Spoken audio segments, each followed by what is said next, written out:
take that down too, right? Yep. Where's that? Banners. Somewhere around here. There it is. Hey, Derpy, well, congratulations on 200 people on YouTube, bro. 200 subscribers.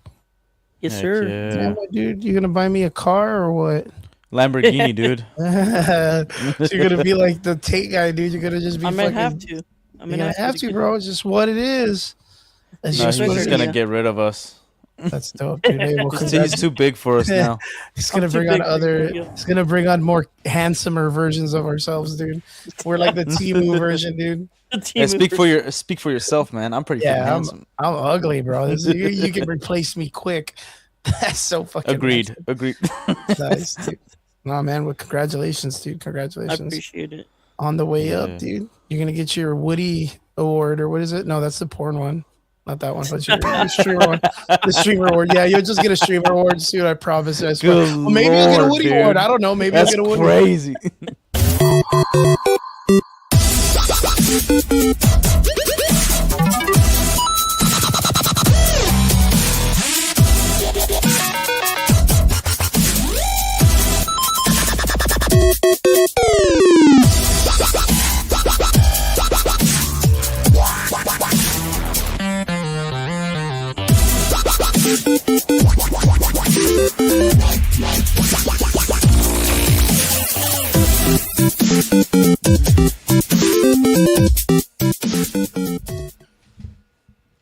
What's up? What's up? Welcome back. It's Sunday night, and it's been a minute. Welcome back. Welcome Heck back. yeah. I am here with my two boys, Derpy and Relic.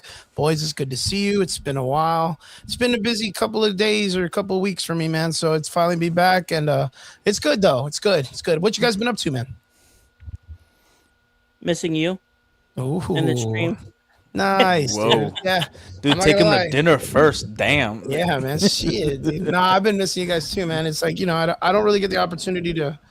I'm kind of like one of those people that kind of isolates a lot, so I don't get the opportunity to talk much about stuff. So, especially nerd shit. So, when I do get the opportunity, it's here that I get to kind of let loose. A lot of people I lose in conversation when I talk about my nerd stuff. So, it's good to be amongst my people, my kind. Yo, Relic, I know we're not in the conversation of talking about Star Wars, but you saw that they did release the they're talking about what is it? Maul, X-Wing? the Darth Maul shit, right? Which there's a lot of Darth Maul stuff that released Okay, and news. Well, you know they're and gonna be doing. Relic They're talking Cloud. about what's up, everybody. What is up, bring him dude? back to life again for Bro, dude. dude. Okay, wait, hold on. Let me explain. Hi, everybody that's All right. jumping in the chat. Thank you guys for jumping in. We really appreciate you guys. So, they released a trailer a couple of weeks ago for the new series that they're gonna make for Darth Maul, where I thought it was gonna be like his backstory. I don't know if you're familiar with this, but apparently the director or the writer or something like that came out and was like, well, maybe he didn't die when he fought Obi-Wan in the desert. And I was like, dude, don't do that. Dude, that Derpy, means he are got not you- only sliced in half, he also got sliced downward, and he still doesn't Derpy, die. Are you familiar with the Darth Maul death scene in the Rebels show? Like, are you familiar with this or no? Briefly. So Is at did the he very tie very with- at the very with very end Obi-Wan? of the show, Ben, right? Darth Maul Faces Ben. right? finds Obi-Wan in the desert protecting the child, right?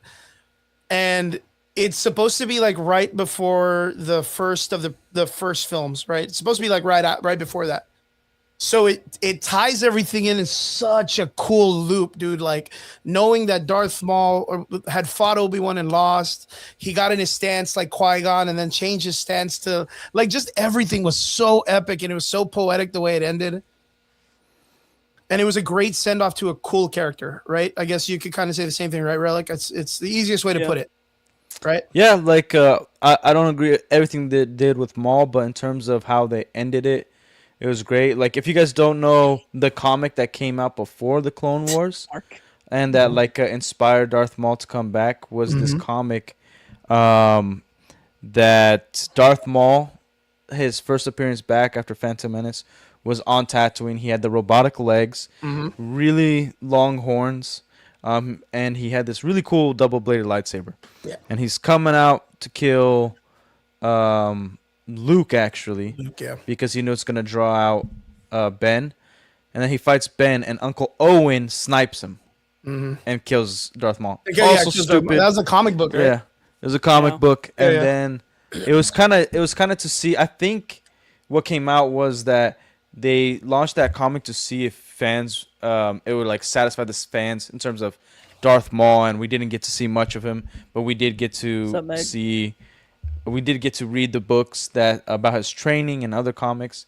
But now we got the Clone Wars, which even if you like the Clone Wars, it did mess up a lot of stuff lore wise. But overall, I would say it's like half and half, like good and bad, you know. I really hope they don't try to bring him back to life, dude. They're going to, dude. They are so creatively bankrupt, man. Like they can't go past their era. Like I agree. Like you did the sequels, fine. Then let's see what happens after that. Like because all you keep doing is going back to prequels, right before the prequels, or original trilogy, or right after the original trilogy. Before the prequel. You know. Yeah. Or even building off of like the Skywalker saga without needing, like they could kill off all the Skywalkers, but they're still using them in some kind of way. Yeah, they pretty. No, Rey's still alive, bro. Shut your damn mouth, dude. Rey is not a Skywalker.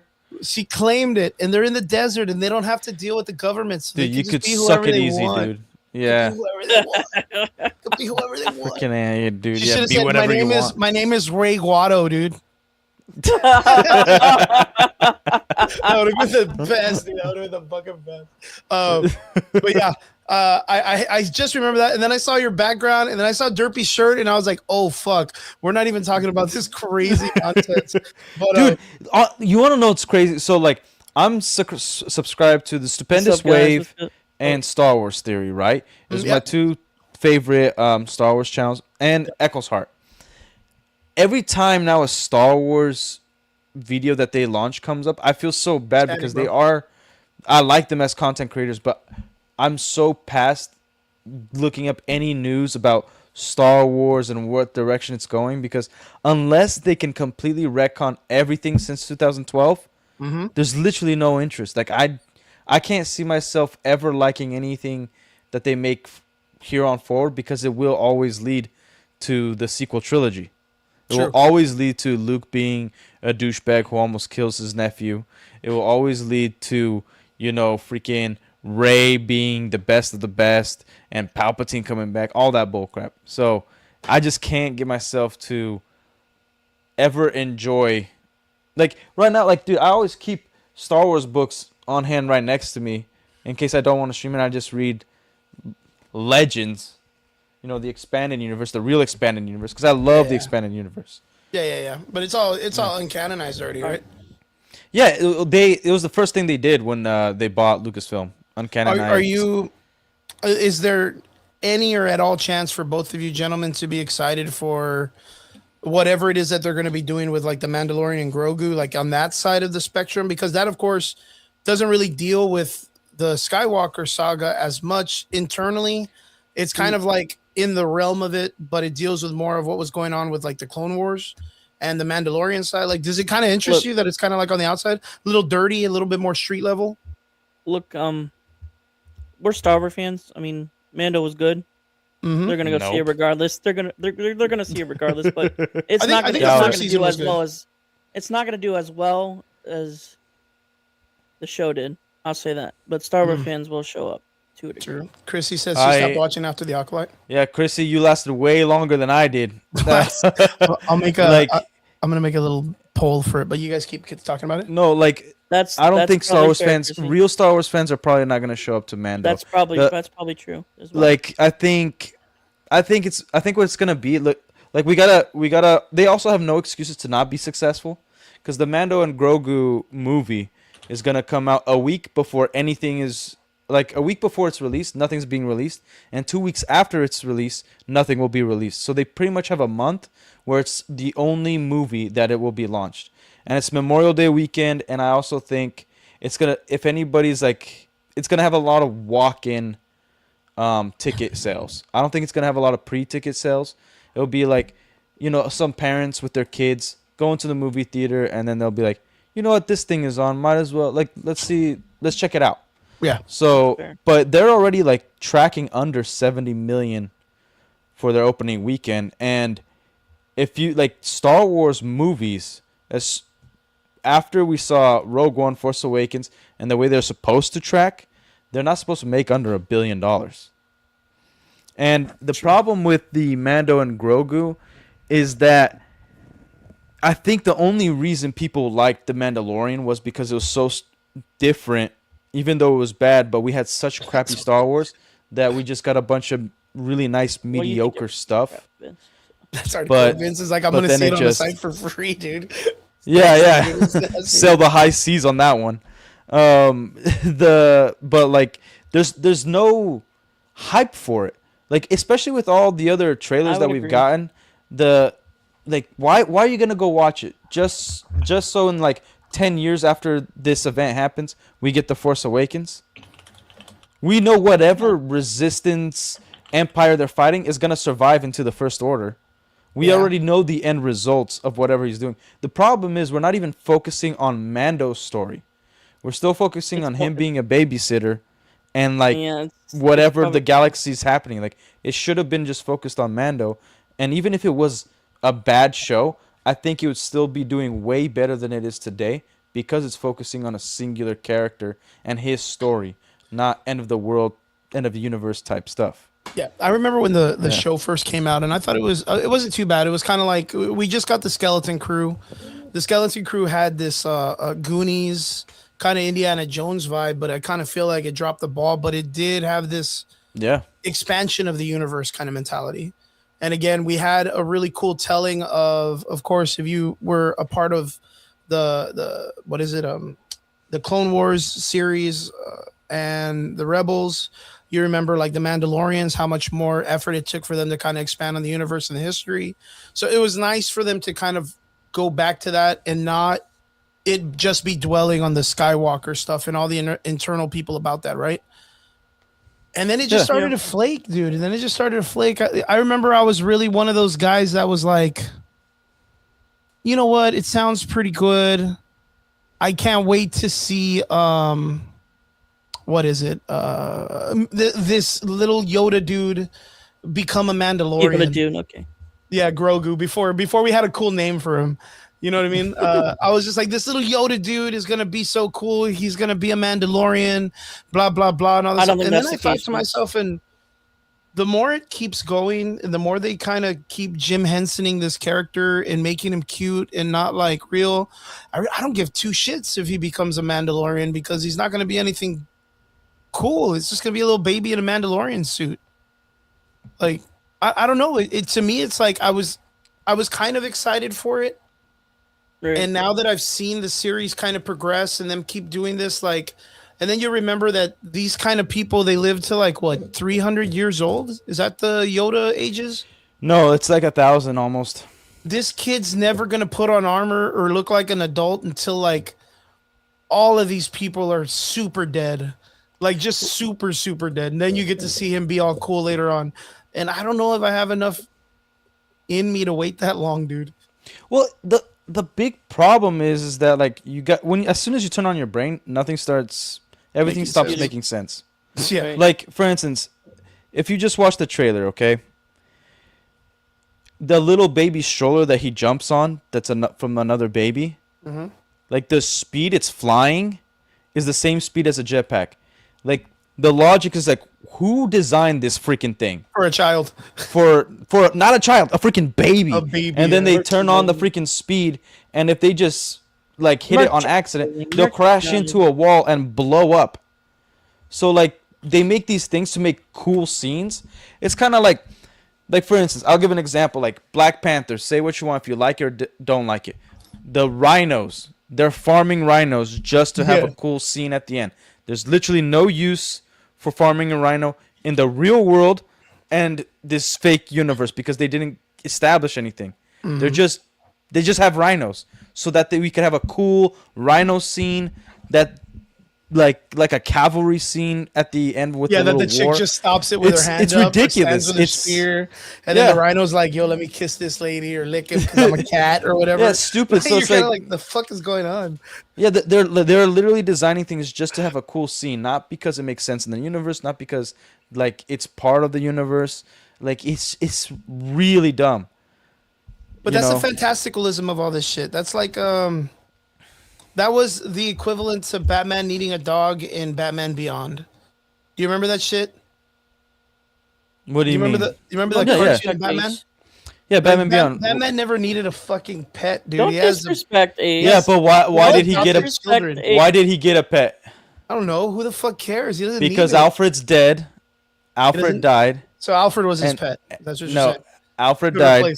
He got a pet because he like can't freaking function on his own. Bro, he lost both his parents. He didn't get a fucking goldfish, dude. Like that doesn't make any sense, dude. It's not. Well, that's the thing. That's a freaking dog. Like that's one thing. It's a dog doesn't make sense maybe to the personality, but who knows if Alfred got him a dog before he died and now he's attached to dogs? I don't know. John Wick. But it's not like a dog destroys the universe and like the function of dogs. Like this is a baby stroller. Yeah, it's the same. That could go like freaking faster than a car. Yeah, no. I understand this. No, I understand these things, but it's like there are just always these like fantasticalisms that kind of appear in the world that make things kind of like a little better or a little more like relatable, I guess. And I guess the idea of them, because it's like I don't know, what are they gonna farm in Wakanda? What kind of animals are they gonna farm? Like it's not like they're not really. I think there's one part where they show some horses, but that's like the only time you ever see them.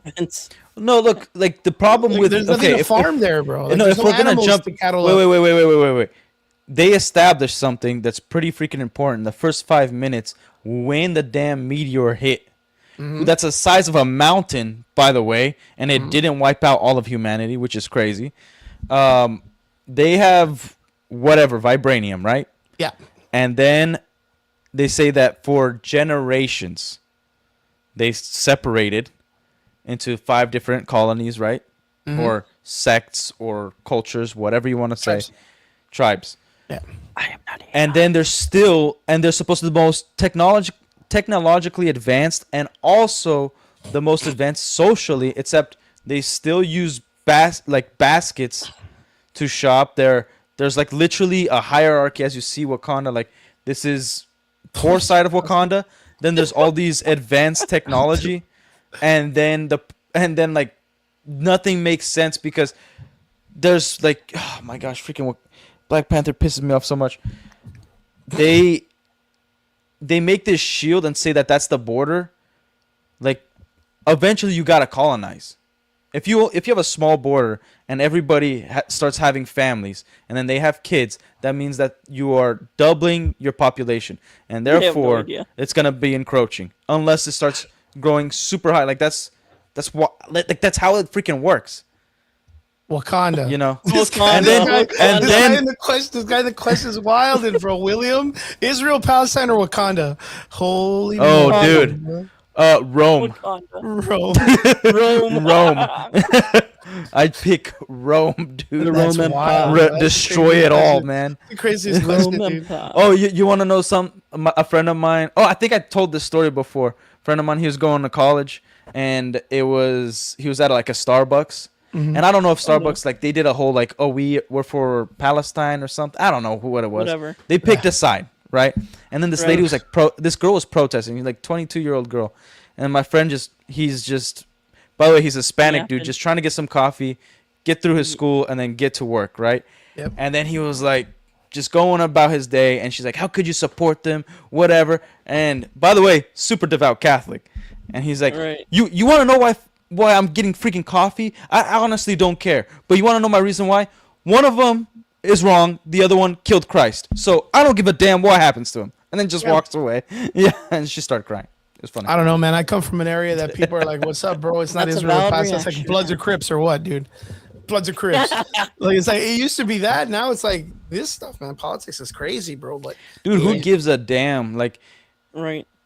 Well, I mean, like freaking cultures, dude. It's cultures, bro. It's cultures. But Wakanda and stuff like that, like the movies have to have this fantasticalism that kind of separates reality from this. So I understand with the idea of them having like the rhino scene.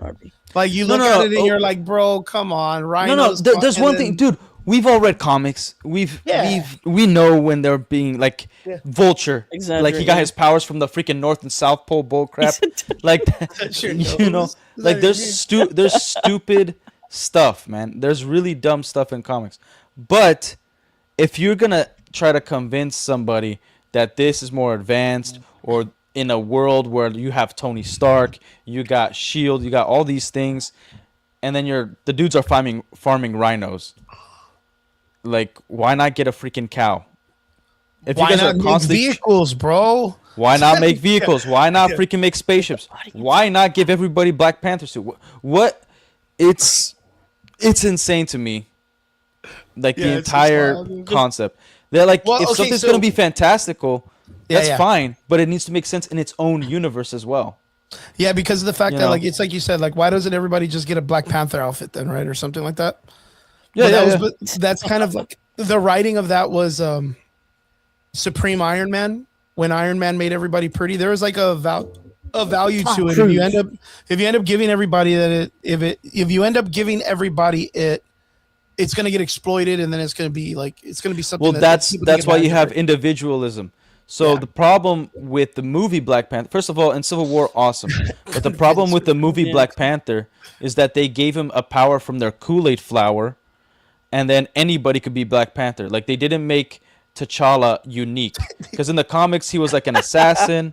He had powers at one point that was like unique to his bloodline, and that's why he got Black Panther suit. But then they literally just gave him a vibranium suit that you could just put anybody in there and it's Black Panther. Like, T'Challa's a non-entity in his own universe. In the MCU. The powers of the Black Panther give him like superhuman strength, like Captain America. Right? Yeah, but anybody could obtain those powers. It's not unique to him. You know, it's not like his bloodline allows him to be amplified. Anybody could become Black Panther by trial by combat. They need to do the heart-shaped herb. They just need the Kool-Aid flower. They need to ingest the heart. Yeah, but like that's the thing. There's, first of all, they're supposed to be advanced, and then they do trial by combat, which is super barbaric. And they don't even use the power up. So why don't you just, like, if you're a smart person, why don't you fill somebody up with steroids, train them their entire life, and then you be an usurper and run all of Wakanda, just having a puppet be the king, a roided out monster who you control. It would be pretty easy to rule Wakanda if they're gonna base it off that logic. The comment section is so wild, bro. Make it happen. To catch up with the MCU, but I only like to watch in chronological order by release date. I'm stuck on Doctor Strange movie. I keep falling asleep on it. Yeah. Wait, the first Doctor Strange movie or the second one? The Black Panther thing's not politics. It's just explaining what doesn't make sense in their movie, in their own universe. Well, it's just that they have to establish their region and how they run their part of the world. That makes it so much more. It's like Atlantis. It's like the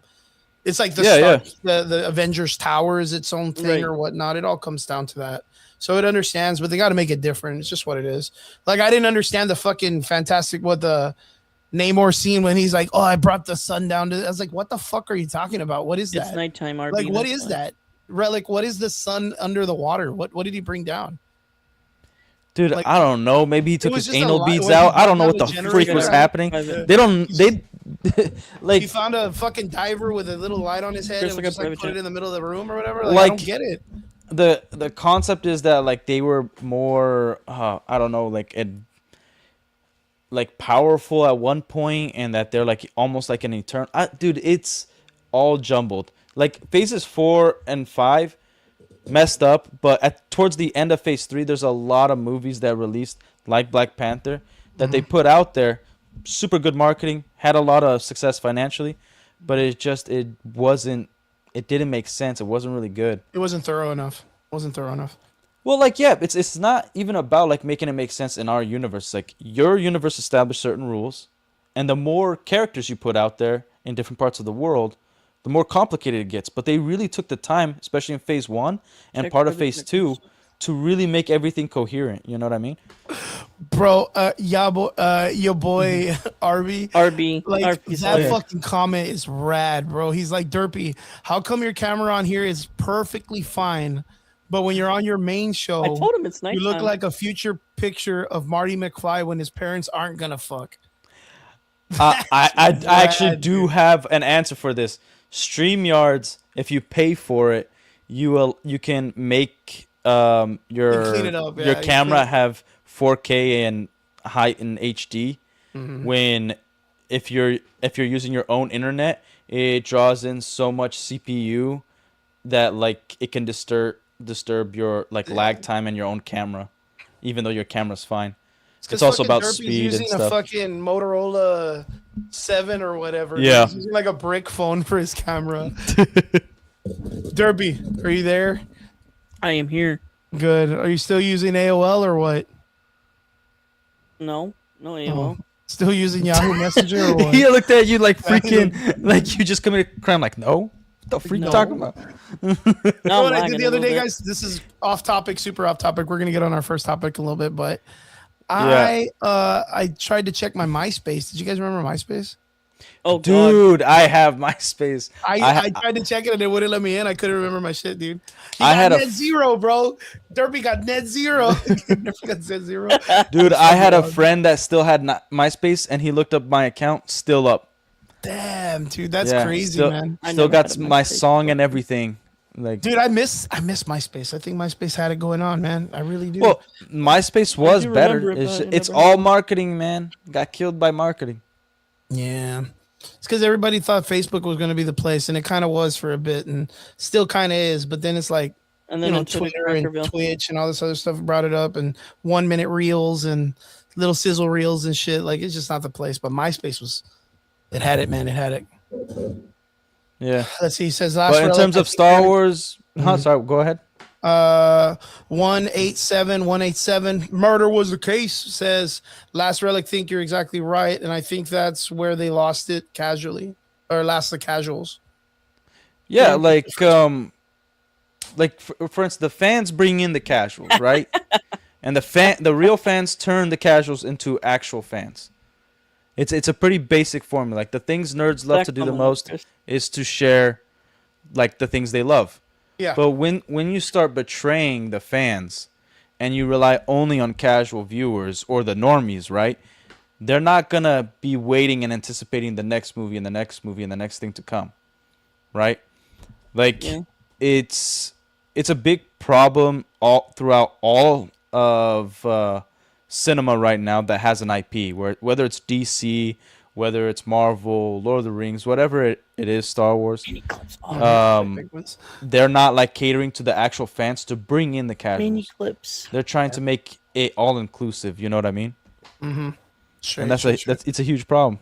Like, and all they have to do is focus on the story, the structure, whether it's Star Wars, whether like focus on the universe and the lore you established, and then add to it. But don't just throw things in there to either appease or make something look cool. That's the big problem that we see all over the place. True that. What's up, Sal? Good to see you. All right, boys, let's go ahead and jump topics. Let's get at this. Yeah. Let's see what's up. First off, did you guys get to see Mario Galaxy? Yes. I did. Did you guys really? Yes. Yo, what'd you guys think? I finally got to see it this past week. I kind of had a casual sit down. What'd you guys think? I haven't gotten your guys' review on this. Let's talk about this shit. It's 2 hours long of TikTok flashy colors vomit on your face that you enjoy. Okay. That's my review. I was about to say, I know me and Rel probably have different perspectives. Go. What's your We always do. perspective? I thought it was better than the first one. Okay. That's interesting. Okay, I personally, I don't think it was better than the first one, but I still thought it was fucking good. Like, I just thought it was good for like the nonsense. Like, I just could turn my brain off, and it's just like if I was playing the video game. Like, just shit's flying at you. There's a bunch of nonsense going on, and everything looked cool. I wasn't a big fan on what they did with Bowser at the end. I think that was the only thing I was kind of about with the design. I didn't like the whole Bones version of him. I thought it kind of looked lame. The design looked stupid. Bowser Jr. was cool. There were so many Super Smash Brothers for a movie related things. Yeah. Dude, I'm stupid excited. Like, Danny DeVito. Sorry, go ahead. You could give your 2 takes on it because I got a long thing to say about it. But yeah, the Bowser Jr.'s weapon gave homage to Mario Sunshine, which gives that an opportunity to be a villain. The ink or the goo, right? Just to let Vince know in the chat, there's nothing to spoil. It's Mario. I mean, what's there to spoil? Yeah, dude? Yeah. There's really not much. But spoilers. look, the first movie, even though it might not have been like a perfect movie, there's definitely issues. Right. It had an attempt to have a storyline. Mm-hmm. It did have an attempt to have a storyline. This movie, the big problem is that the story is very devoid. Like there's not really a story. It's like scene. It's like an and then story, and then this happens, and then this happens. So it's not a well-written movie. It's really nice for like nostalgia. You get to see if you like anything Nintendo, Super Smash Bros. You're gonna really enjoy it. And like if you bring your kids to see it, your kids are gonna enjoy it. It's gonna make a lot of money, but it could have made so much more if they really focused on having a story. Because even though the first one didn't do well on the story as a whole, it's like this movie, it's kind of like a marketing piece for whatever else is to come. It's not. I would say if you're going by yourself, it's not worth the watch. If you're gonna take young kids to see it, definitely worth it. But Relic, yeah. Did any of you ever come into terms to think that Mario is going to be an Oscar-winning masterpiece, or is it a fucking movie about a plumber saving a princess? Because that's the story in part 1 and in part 2. Yeah, except in part 2, the princess is like, yo, fuck it, everybody can get it. Everybody can get these hands. And then Mario's like, oh shit, this bitch is going to get herself in trouble. I got to go save her. You know what I mean? Like, yeah. The story is there. Right. It's just that there's nothing. No. Like, the outline. The outline is there. The story ain't there. The outline of what it is there. There is no story to Mario Brothers. Like there isn't. Like right. It was. Dude, there's actually a lot of stuff to Mario Brothers, and like if you start with that's okay. I'm sorry. That's kind of like a weak argument because whenever you write a story, I'm gonna break it down to one thing. It's Mario Brothers, the first game. What's it about? Well, what was the story in the video game number 1? I didn't play the first game. Well, I mean, you pretty much said it when we talked about the movie. It's just a dude that fell in a pipe and then he found out there's a kingdom and princess. But what I'm saying is when you take something and put it into a movie, a video game could be nothing and could just be fun. Oh yeah, you got to build on that. I'm not saying you do that, but when you make a movie, you want to not only grab the attention, but have a story where people can feel there's emotional gravity to it, which we felt that. Like, they really played into the whole brothers relationship and Mario overcoming, kind of have like that nice story arc of someone becoming a hero when all he wanted to do was, just have a successful plumbing business. Let me ask you this, bro. Yeah. What's up? Did your kids enjoy it? Well, yeah. Yeah, that's Did your wife enjoy it? Oh, hell no. Your wife didn't enjoy it? Dude, so, okay, my wife, again, South Korean, did not grow up with movies, and she's like, it's just a bunch of colors, like, there's no story here. But did your kids enjoy it? Yeah. I mean... And what are we complaining about? Then what are we complaining about? First of all, kids, they'll enjoy anything. You give them a stick, they got a toy for a whole year. Yeah, but Mario's... The thing is, but kids aren't stupid. Kids are not that dumb, right? I got 3 kids, and good, like, listen, dude. Kids' stories, I think, are the most important stories. About little nitpicky things in a movie that don't entertain them because they're adults. Because other adults are creating it for adults, and you gotta treat your audience with respect and not treat them like a bunch of tards, dude. Like, if you're going to take kids to watch a kids movie, a part of that nostalgia and that memory sticks with them, right? Where like even smell, events happen, where you think back like when you watched a certain movie with your parents or whatever it was. There used to be really good, well-written stories. You got Shrek, you got El Dorado, you got Moses, you got Joseph, King of Dreams, you got Treasure Planet. You got a bunch of really well-written movies that you can even enjoy as a kid. Or as an adult, I mean.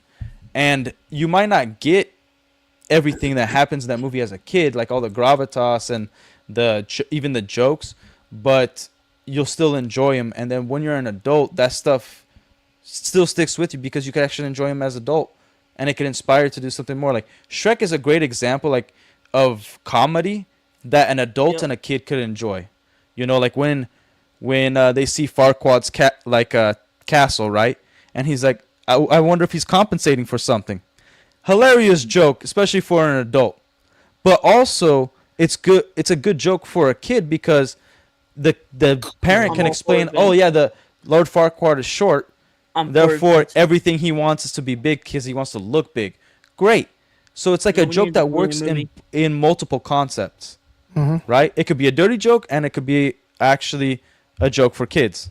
Depends on who's like your perception of it, and so that's really good writing. So I think you will die. I think movies for kids are the ones that do need to be well written. They're the main ones that need to be well written. Yeah, but that's the thing. Like the Mario Brothers is a well written story. It's very minimal. It's very basic. There's a lot of stuff going on. Like I think that the only thing which was a problem for me with Mario Galaxy in the second film is the ending is very abrupt.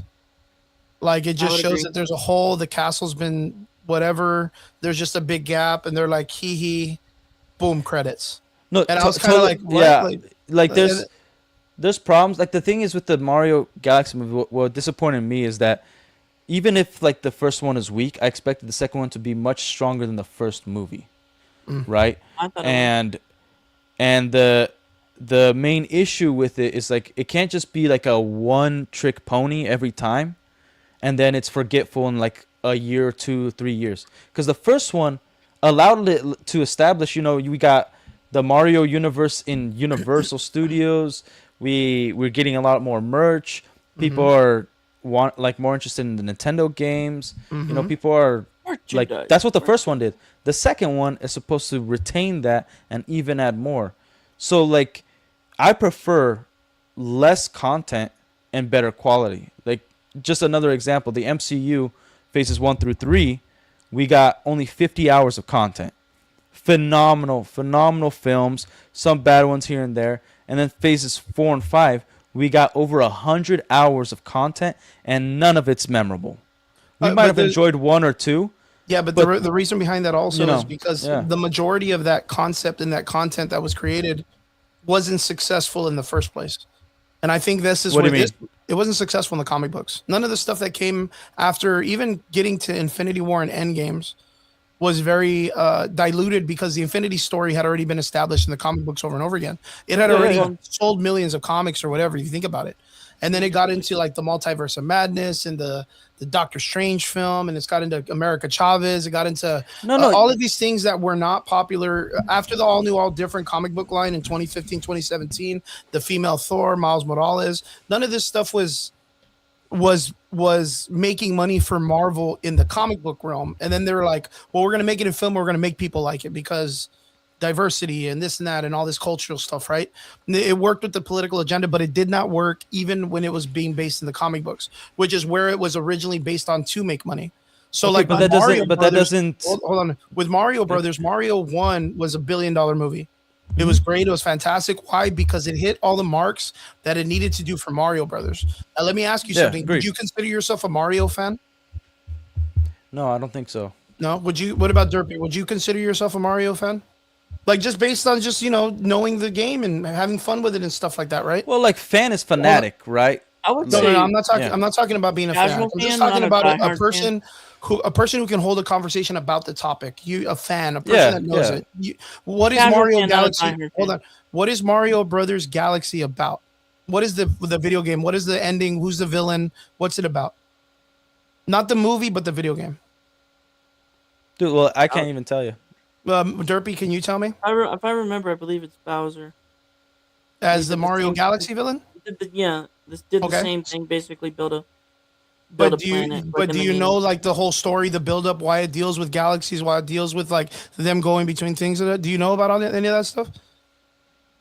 And this is the problem. I played it a long time ago. And this is the problem is because people our age were fans of the nostalgia version of what Mario used to be. About to Mario 64, maybe Mario, Paper Mario. Then it got into Mario Kart, and then that's when we started aging out. And then it got into like the Switch Mario, which probably no one played. Then it got into Mario Brothers, where you can make the maps. Then it got into Mario Galaxy, Mario Worlds, and none of us ever played it again. It was only for kids in the Switch. It was only for kids. Maybe Mario Party. That's all we know. So like we may get may get the idea of what Mario Galaxy might have references to Mario Party, but none of that content in Mario Galaxy any of us would even know nor give a fuck about. So like since they were making part 2 of Mario Brothers, we as the older generation got nostalgia for having at least some type of reference to Super Mario Brothers 2, which was dramatically different to Super Mario Brothers 1, the way it played. It had Princess, Luigi, and Toad as characters. You had the chick that shot the ball out of her nose. You had King Koopa. You had all these other characters that we weren't really aware of in the universe. We got these in this movie, but we don't know anything about Galaxy. We don't know anything about Rosalina. We don't know anything about the crazy stars that are in the movie. So we're just barely being introduced to all this stuff. So when it's coming at you and it's like at 100-mile-an-hour pace and you don't get it, we as the watcher are going to be like, what the fuck is all of this colorful shit? I don't get it. But the story's there for the people that played that game. And that's the thing, is it's a children's based IP. Wait. I get that, but like it not only does it not cancel out my argument, it needs to stand on its own. You know, like you're not going to play a video game and they're like, for me to understand the next video game, I need to watch a movie. Or you're not going to watch a movie, and for me to understand the next movie, I need to play a video game. No, but that's the audience that they made these movies for. For us, the people that aren't aware of it, then they made. But again, even the audience that they made the movies for, the audience is not stupid. They might have fun. They might spend it one time on that one property and being like, that was a good time. But since they're not really treating everything with respect and like, hey, we had a decent first movie, overall 5 out of 10, but let's add on to the story. Let's flesh out these characters that don't really have a backstory to them or don't really have anything much to them outside the video game, and let's take from the video game and then just amplify it a little bit more. See what we can do with these characters. Maybe make even a universe with it. But you can't just throw in characters like, that's cool, throw it in, and then take it out, and then that's the end of it. We appeased like the fandom in seeing their favorite character. That's bait, and then you do nothing with it. It's not really giving respect to the characters and the fans who actually care about these characters. And so where'd this fucking guy go? All right, he'll be back. And so I think even though might not be a story from the games, when you make the movie, you add on to the story. You got to make a story to keep the attention there. Yeah, because it's not going to work when you make sequels or whatever. Because now the third one, because the second one's already tracking behind the first one. It's doing really well financially, but it is tracking behind. And then this one's not giving faith to the third one. So if they make a third Mario movie, it's going to track even less. And it's because they're not giving the respect to the characters that they already gave respect to from the first movie. They're treating it like, oh, we already hooked you from the first one. Now we're gonna act like the next 10 years, whatever slop we release, you'll all give us money for it. And my Bible's up. Like the idea would be what? I think, of course, it builds up to a Smash Brothers movie. You know, they established Star Fox in the airport or that little area that they have right before all this stuff starts. You can see Samus's ship taking off, Metroid. But they did announce that they're not doing a universe. They don't have plans for Smash Bros. Or like. Well, it's weird because they really built the shit out of it with all this stuff. I don't think they built anything. I think they put a lot of it. Mr. Game & Watch, Robot. There would be no reason. Speaking of obscure characters, why Mr. Robot or Rob and Mr. What Game & Watch? Why Mr. Game & Watch? Like, why would you even think of putting that character in a fucking Mario movie if he was like the first ever iteration of a Nintendo IP that's ever put on a 5? It's like, it's ridiculous, dude. But you put him in there and he goes and smashes Bowser with the move that's literally right out of Smash Brothers. They're talking about building a Link movie. You have Star Fox. You show the entire cast with the fucking Raven guy, or I forgot his name, the Crow dude. I forgot his fucking name. The partner of the Blue Falcon. Right? Oh man, he used to be my go-to. I love that guy, bro. And he's there, and they even show you because they're gonna make a Star Fox film, right? What's the reason for a Star Fox film? Who the fuck knows? No one. I actually played the Star Fox video games on GameCube. We all did, and dude, none of the new kids did. None of the new kids that are into this shit. Well, like we also know the kind of fan base it will bring. It'll be a bunch of freaky furries, dude. So that's probably not a good idea to do. It's going to bring you the Smash Brothers fans, and Smash Brothers is an esports game. To this day, that game itself makes billions of dollars on its own. It makes a fuckload of money just in esports. So whoever you bring in, Mr. Game and Watch, you bring in Rob, you bring in Star Fox. How do the kids know these characters if they did not play those games and they don't have any interest in those games because those games haven't been touched? It's because of the fact of Smash Brothers. If for Mario and Nintendo to be like, nah, we're not going to make a Smash Brothers, that would be ridiculous. Because even that, you saw the movie Galaxy. What is it that Rosalina needed to save Peach from when she threw her into the portal? Well, like, I think it's Smash stuff. I agree. Yeah. The Japanese don't give a damn. They gonna make money, man. They do like making money. They gonna make money. The issue is like, look, the reason why a lot of people like this movie is because it is flashy. That's it's that simple. It's not because it has a better story. The first one had a better attempt. It didn't have a great story, but it had an attempt at a story. This one doesn't really have one. It like anybody who's been around Nintendo, you're gonna enjoy the bits of seeing a bunch of characters come in from the Nintendo universe, Smash Bros. Universe around, and it's gonna be a fun time. Great, awesome. But to say that it's good, that's a whole different argument. And again, I think they have a lot of opportunity, and if they just take the time to actually flesh out their own story while keeping the characters the same from the games, it goes like it will do way more than just 1 billion, 2 billion, you know. Like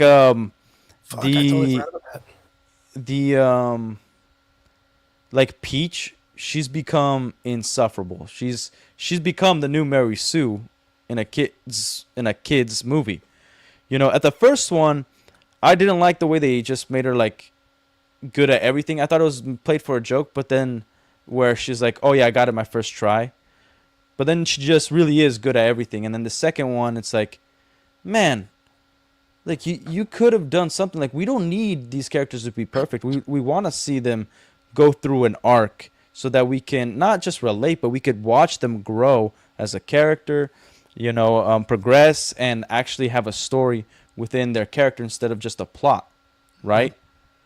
And that's where they screwed up. They didn't focus on just having a story, because I guarantee you, if they took out a lot of the cameos that we got and just focused on a story, and then the cameos made sense, we would be super excited. And again, the Mario film, there's not much talk about it. We're talking about it now because we haven't done the podcast in a while, but there's not any really conversation going on with the Mario Galaxy movies and the universes to come. Like, there's a few YouTube videos that everybody made right after, but then dead in the water. Yeah, but that's the way everything goes. I mean, there's not really. I mean, what's the last thing anybody's talking about? No one's talking Star Wars. No one's talking. Only everybody's talking about Marvel. But it's all. That's what keeps me away from it, is because it's all a bunch of gotcha moments and rumors and fake shit that no one knows the truth of. Because Marvel itself isn't releasing anything. DC's the only one that released something, and Marvel released some stuff at Cinecon, which we're supposed to talk about today. But with the Mario Brothers movie, it's true. Ham will tell you, he's an esports guy. The guy competes all over the world. But just I didn't because remember it's not that Detective Pikachu Sonic was already in the film. Like the Kirby movies. Oh, Kirby movie would be sick. Well, that's the thing. You got a reference to the Kirby star when the star opens up and meet the person, and I thought they were just gonna jump on it and fly, and I was like, holy fuck, that's a Kirby reference. Like, again, and Peach being a Haas gives you homage to the Smash Brothers community, because she's a heavy hitter in the fucking Smash tournaments. That's a main character that people but then again, again, she even knocks the on his out own with a radish, dude. Yeah, fucking, come on, dude. This is dope. But look, dude. it's cool. But then again, there's no substance. Like, you're gonna have that memory, but you're not gonna want to keep revisiting that memory over and over and over and over again, because then you could just play the game. Like, what? Why keep watching the movie if the movie doesn't give you anything more than the game did? Because I'll just go back to the game. The memorable moments come from memorable moments from the game. It's not coming from a memorable moment of its own individual property, aka the movie. Like, it's great to give homage and copy something from the games to make it make sense in the storyline. But if you have nothing to grasp to in the movie itself, then you watch it one time, maybe a second time, and then you're just gonna play the game later on. Well, so it doesn't stand the test of time. The movie just gets killed. I mean, in the concept of it, I like the desert scene with the Mexican characters in the beginning, the Mexican little tribe that I had never seen. But that's probably from a game, I guess. I hope. If not, I don't know. There for the story. The Yoshi introduction was a really cool introduction, other than Yoshi's Island. The Yoshi's Baby scene was really funny, adding Toad to the mix, and the Nintendo Scope was really cool. Star Fox being a part of this universe and him collaborating with Mario doesn't show up in any video game. I thought that was a really cool moment. There's a lot of things in this film. Even Bowser Jr.'s work was really cool, and the Bowser world that they thought of and created was an interesting concept to something they never had before.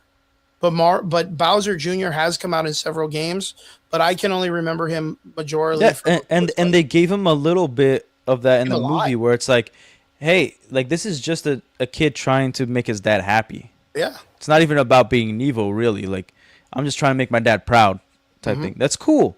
You know, add on to that. Like you don't have to give me the whole enchilada, but like, give me a little bit more, and then let's see where that story goes. But it can't be an and then story. It needs to be like, this happened, so ergo these things start happening because of this one action. It can't just be like, oh, he pulled out his sword and then blew up a planet and then moved to Mars, and then, like, it can't be an and then story. That's a bad story, you know? Yeah, and I also like the fucking the very depressed star. The one star that's like super dark and fucking always talking super cryptic and shit. Yeah. Fucking dude, and that character is not in any video game, dude. And he's a legit funny character. He's funny, dude. He's funny. Yeah, what by the way, what did the freak does tabbed mean? By the way, guys, I know we're not reading the chat, but we are well aware of you.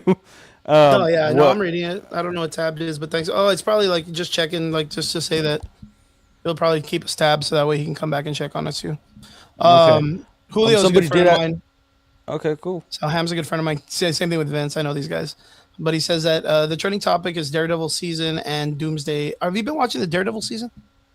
Unfortunately, yes. Oh, dang. Okay, we'll talk about that too for sure, man. But have you watched it? No, I haven't seen it. I myself haven't seen it, but I'm gonna take your. By the way, is Derpy okay? I don't know. He just said he jumped off, but I told him to jump back on when he gets a chance. But right. yeah, so that way he can come back and he can talk about it. Yeah. Yeah. Well, like, thank you. Somebody, I forgot who asked. Somebody asked what was like their favorite childhood movie growing up. Okay. If you wanna go let's see, first. Let me go back to it. Do you remember who it was or no? No, sorry guys. Here we go. Vince Weaver, what kids movie for kids? What is your best one and worst one? Like, just in general? Are we talking about just in general across the board? What do you guys think? Like, what's the worst kids movie you ever watched, and what's the best one? Just in general? I would say the best one is The Neverending Story. I love The Neverending Story. Oh, and man, I forgot about that. And of course, Adventure Island or Treasure Island. I like Treasure Island too, or Treasure Planet. My bad, Treasure Planet. Treasure Planet's dope. Yeah, I think that's a G show. I think one that I'm not sure if it's the best. I really like Sinbad, and Quest for Camelot. Sinbad? No, DreamWorks Sinbad. Oh, okay. Oh, yeah. Okay, good one. Good one. Sinbad and Quest for Camelot. Cool. Those are pretty I good. And I think, think what would be yeah. worst? What would be the worst? Star Wars: The Christmas Special, bro. Well, yeah. The worst one. The thing is, it's hard because when you're a kid, you kind of like everything. It's really hard. Like, oh, I would say this as an adult, going back and watching a kids movie, I would say, yeah, like I don't really like watching Power Rangers as an adult is really rough. The movie was still kind of dope. I mean, this is a little silly. I'm saying the show. I was like, I thought you meant the movie. The movie was fucking cool still, dude. Oh, probably even though I'm a fan of it, probably the worst movie I saw as a kid was the first Yu-Gi-Oh movie. The Pyramid of Light Yu-Gi-Oh movie. Love Yu-Gi-Oh. Love the movies. I enjoy the Pyramid of Light, but it is hot garbage. The other one that I think was really cool was the one with the kangaroos, Warriors of Virtue. But then it sucked, dude. Like it sucked, bro. Do you remember that? I did not watch that, man. I guarantee you did. Warriors of Virtue. Maybe. I guarantee you probably saw this and you were like, whoa. But then like now that you're an adult, you're like, if you go back and watch it, it's so bad, bro. Yeah. Like, let me see. Window. Oh, there it is. This one. Warriors of Virtue. I had a bunch of kangaroos. It was like Ninja Turtles. Dude, I actually don't think I ever watched this, man. If you ever get a chance, I wouldn't recommend it. It's pretty bad, but it looks freaking terrible, man. But the thing is the movement and the characters and the suits. Yeah. It's like the Ninja Turtles movie, like one, and they act the same way. It's you can't get that IP that style, that template wrong. Yeah. When you have good martial arts, and then they have cool costumes and then it looks really cool, you can't get it wrong. But for some reason, they thought it was a good idea to add a slow-mo effect to their fighting scene. And they consulted Zack Snyder? Yeah, no. It they was talked to Zack? It was even worse back then. It was worse back then. There was just something about it that, dude, I'll try to find it real quick. But I'll show you a fight scene. But yeah, Warriors of Virtue was a good and a bad thing at the same time. Yeah. Warriors of Virtue. By the way, somebody asked about Luke Evans and in the new MCU reboot, and about Magneto. Let me see, who was it? Oh, but it's gonna be mutants, right? Mutants? It's gonna be the mutant stuff, X-Men? Right? For what? Yeah. Like the going forward with the Marvel universe. Maybe. Well, like the thing is, they're gonna try to do an incursion, right? So to bring everybody in, but at a different timeline. They're definitely, from what I hear, is that they're rebooting the entire MCU, all the way from the phases 1 through 3. They're rebooting it all. Yeah, I mean it makes sense. Yeah, it doesn't make sense. It only makes sense because they put out garbage content for a bunch. Well, everybody's out of age too. It's out. I really don't like the argument of outaged.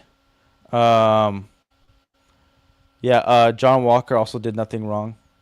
John Walker? Yeah. Dang, dude, that's crazy, bro. He's a hero. Yeah, he's the dude, man. No, I don't think we're gonna do South Texas Comic Con this year, Ham. I think we're not going this year. Wait, what's going on? No, he's asking if we're gonna go to South Texas Comic Con. I think we're in Boston. No, here in our hometown, they have a South Texas Comic Con. See, look, it looks cool in some shots, and then it kind of sucks. But my shit's going slow, so I'll show it later. Yeah, it looks pretty tight. Honestly, like I want. No, I'm telling you, bro. Like it's cool, dude. Like there's just like back in the day. Did you ever see the Double Dragon movie with Jackie Chan? No, Double Dragon was with like the fucking Mark Dacascos. It was a video game. Like it's the same concept of that shit where like it was during a whole part where like dudes didn't know martial arts and people just were making fucking martial arts movies because they were just buying IPs and doing silly shit. Yeah. But like this thing does like a weird motion blur, and it has a bunch of like this kind of slow mo, that kind of shit when they're fighting. And like that. You see how it kind of like it changes frame rates, and I think it just, I don't know. Maybe they got the idea from like the old Jackie Chan films or something like that. That used to do that. Is that Elijah Wood? I don't know. Maybe not. Dang. No, it might be the same kid from the Neverending Story. I remember the Neverending Story, but I don't remember the kid's face. Yeah, don't worry, none of us do. But don't worry, none of us do. I don't know what that guy's doing, working at Walmart or whatever, but straight, dude. Yeah. What is it? Okay, so they're rebooting the Marvel Universe. We already know that's coming, but they're gonna reboot everything. Characters, they're recasting, they're doing all that stuff, right? Yeah. Well, should we get into the topic of Doomsday? Yeah, that's fine. Seth, you're absolutely motherfucking correct. The Jet Li, the one movie is so good and it does not deserve a 13%. But critics on that shit are trash, dude. That's such a great movie. Dude. Such a great movie. I love that. But yeah, let's what do we got? We're talking Marvel. We have a bunch of shit that Derpy made me pick up, but he decided to bounce out, so I don't know what the fuck we're gonna talk about. Yeah, what the freak? Where did he let me see if he messaged me, because that's he messaged me. He's just making excuses why he doesn't want to come on. That's fine. He was all like, oh man, like he really, I guess it was like coming up to bat for the Mario movie, which I don't understand, but it is what it is. Yeah. Hi, Megan. What's up? Or Mega. What's up? Oh, Mega. That's a cool name. It's a very cool name. Band. Yeah. Okay. So let's talk, man. Doomsday, Marvel. Let's talk all that stuff. All right. Well, what have you heard? I'm not gonna lie, Relic. I have casually learned to not listen to any motherfucker that's making shit up that they think they know what's going on about Marvel, because most of them sound stupid and it's not real.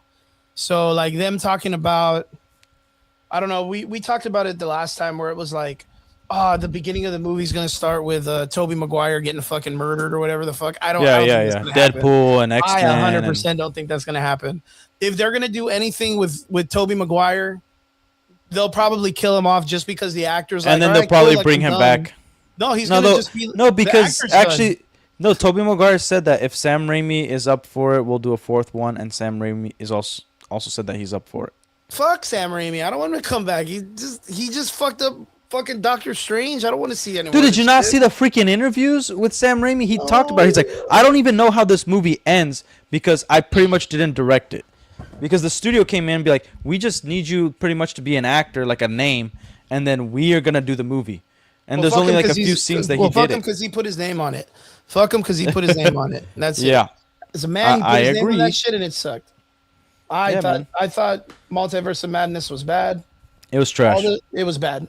Just what it is. And it had all the signature things that Sam Raimi does. So for him to be like, nah, man, I didn't touch anything, and for it to have the fucking zoom in shots and the weird that's the funny thing is, I thought those scenes that actually had the Sam Raimi stuff with it were actually pretty good scenes. You liked it, Seth? What'd you like about it, bro? And there's nothing wrong with liking things. We're not. For me, I thought it wasn't good, but I mean, I can get away with watching it. Captain, and that's because, dude, I'm not gonna fucking lie, bro. Like I'm a casual fan of America Chavez. The Ultimates comic book was such a good run with her, Blue Marvel, Captain Marvel. Like there was a with Puck, there was a really good thing, but like it hit the ground running like Attack on Titan and couldn't pull it off. The first thing that they did when they got together with them and the Black Panther and all this shit is they fixed Galactus's hunger. That's a big fucking thing to fix as your first thing in a team for a comic book one if you're gonna run a series based on this. You know what I mean? Like imagine if I was gonna say, okay, Relic, you're gonna write, I'm gonna hire you to write a comic book for Marvel, right? Yeah. And you come in and say, okay, well, my first comic book is gonna be Spider-Man. He's gonna meet the one above all. They're gonna go back in time and stop Thanos from being existent, and he's not gonna exist in the universe anymore. So infinity never happens. The cosmic the gems, the Power Stone, and the stones don't get found. The Infinity Stones, like everything is cool. Like no more Thanos. Like all the way in history, we're just gonna erase him from history. And it's like, damn, that's a really big thing to do on the first. Like, what are you gonna do for the 12 issues that we're gonna give you? Like, if you're gonna solve that in one episode, like, what are you gonna do the rest? Like, you gotta build a fucking huge complex story. Yeah, like, hopefully you have a plan. Like, you can't just say it's like this is the first thing I'm gonna do. So the first comic book in the Ultimates was to solve like one of the biggest character plots to Galactus. Like, you know what I mean? Like, you better have a huge concept that you're running with then for these characters. And of course, it's supposed to be like the most intelligent characters or the most strongest intelligent characters. And it's cool. It was a cool run, but then it got into weird stuff with Galactus and it just got dumb. It just got dumb. But they wrote America Chavez very, very well. They wrote her. I honestly, like, I got into the Ultimates in random parts throughout the story. I didn't want to do anything with America Chavez. I only like cared about what they were doing with Spider-Man. Okay. And even then, I was actually kind of disappointed later in the with team, a lot right? of it. Yeah. Yeah, I think he came in later. And I was disappointed what they did with Spider-Man at the end. I thought it started off decent. I just didn't. Are you talking about the new Ultimates, like the new universe, the Ultimates universe? Because I'm talking about like. I'm talking about the Ultimates, the group. Oh, then we are talking about two different things. Yeah. Then I didn't even get into those comics, no. Yeah, but I do remember that America Chavez was a part of like a bunch of stories, even after that. I'm talking about this one, so that way you at least see the picture. I'm talking about this comic. Yeah, I didn't get into that comic because I just like I almost did because I saw Thanos, but then anything with the word ultimate in it, I was already turned off. Yeah, but this was in 2015. This wasn't anything new. No, I got it. So after 2013, I stopped reading comics altogether. I get you. And then around COVID, I started reading some comics, and then I started like just jumping back and forth with the new ones. But I was not, As soon as I read like the Ultimate Spider-Man, and with what they did with the cloning and all that, and then I read with the stuff with Shield, and I wasn't like for that. I was like anything Ultimate, I'm not reading. Nah, but I remember when Multiverse of Madness was going to drop, and Seth brings a good point. Well, that's more of a Scarlet Witch movie than a Doctor Strange movie. I agree. I can close with that. That's a crappy Scarlet Witch movie. Yeah, it's not very good. Like here's the thing. Like, first of all, what she did, we're not like what she was doing was an Avengers level threat. She was a bigger threat than freaking Thanos ever was. Yeah. She was not destroying one universe. She was destroying multiple universes. Yeah. She was trying to destroy all versions of universes. And the big reason why is because she faked a family in her head, enslaved people, and then like she's killed just a bunch of people too. Yeah, and then she's just acting out. Yep. Like pathetic of how they wrote Doctor Strange in that movie. Pathetic of how they wrote the chick, they wrote Scarlet Witch. Everything was ridiculous. But it's crazy because, like, who cares about Scarlet Witch if the mutants aren't involved? Agreed. You know what I mean? Like there was really if Magneto's not your father, like I don't really care about what happens to you. Yeah, like it's a very interesting character without Magneto and the rest of the mutants involved. Like, I understand, and I'm not going to deny that Quicksilver and Scarlet were both Avengers in like the West Coast Avengers in the comic books back in the day, like Wonder Man. I'm not going to deny that. But when the world was established that there was no mutants, why even try to bring these fucking people on? Like, why even do it when you know that the golden story for Wanda is no more mutants and all that other shit, right? Like, and then Quicksilver, he's a support character at best.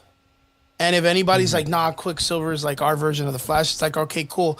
Other than him being in the movie where he runs around and saves all the kids in the movie, which was cool, or the live action variations of this guys are stupid, or it's actually not too bad compared to the way they are in the comics. Because in the comics, I can even ask, like, what else has he ever done in the comic books that's ever been a character that's not supportive and a carrier?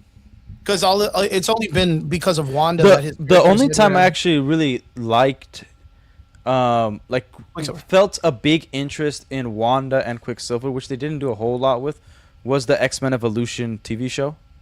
All right, yeah, that's fine. Yeah, like where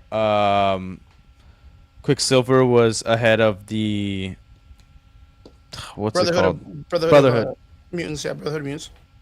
Yeah, the Brotherhood.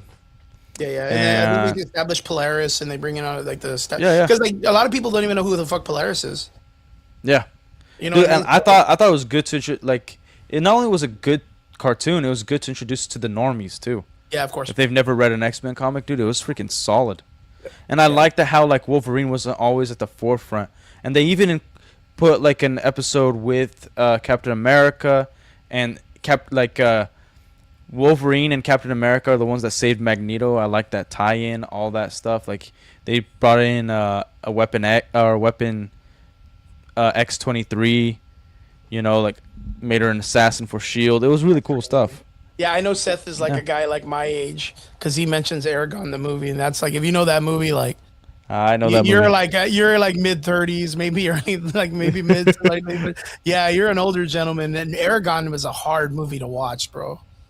And you know what? Like, it came up so short to Reign of Fire, dude. Reign of Fire is such a good dragon movie, dude. Dude, I love Reign of Fire. Oh, Reign of Fire. Even to like the third act is wacky, but like still love it.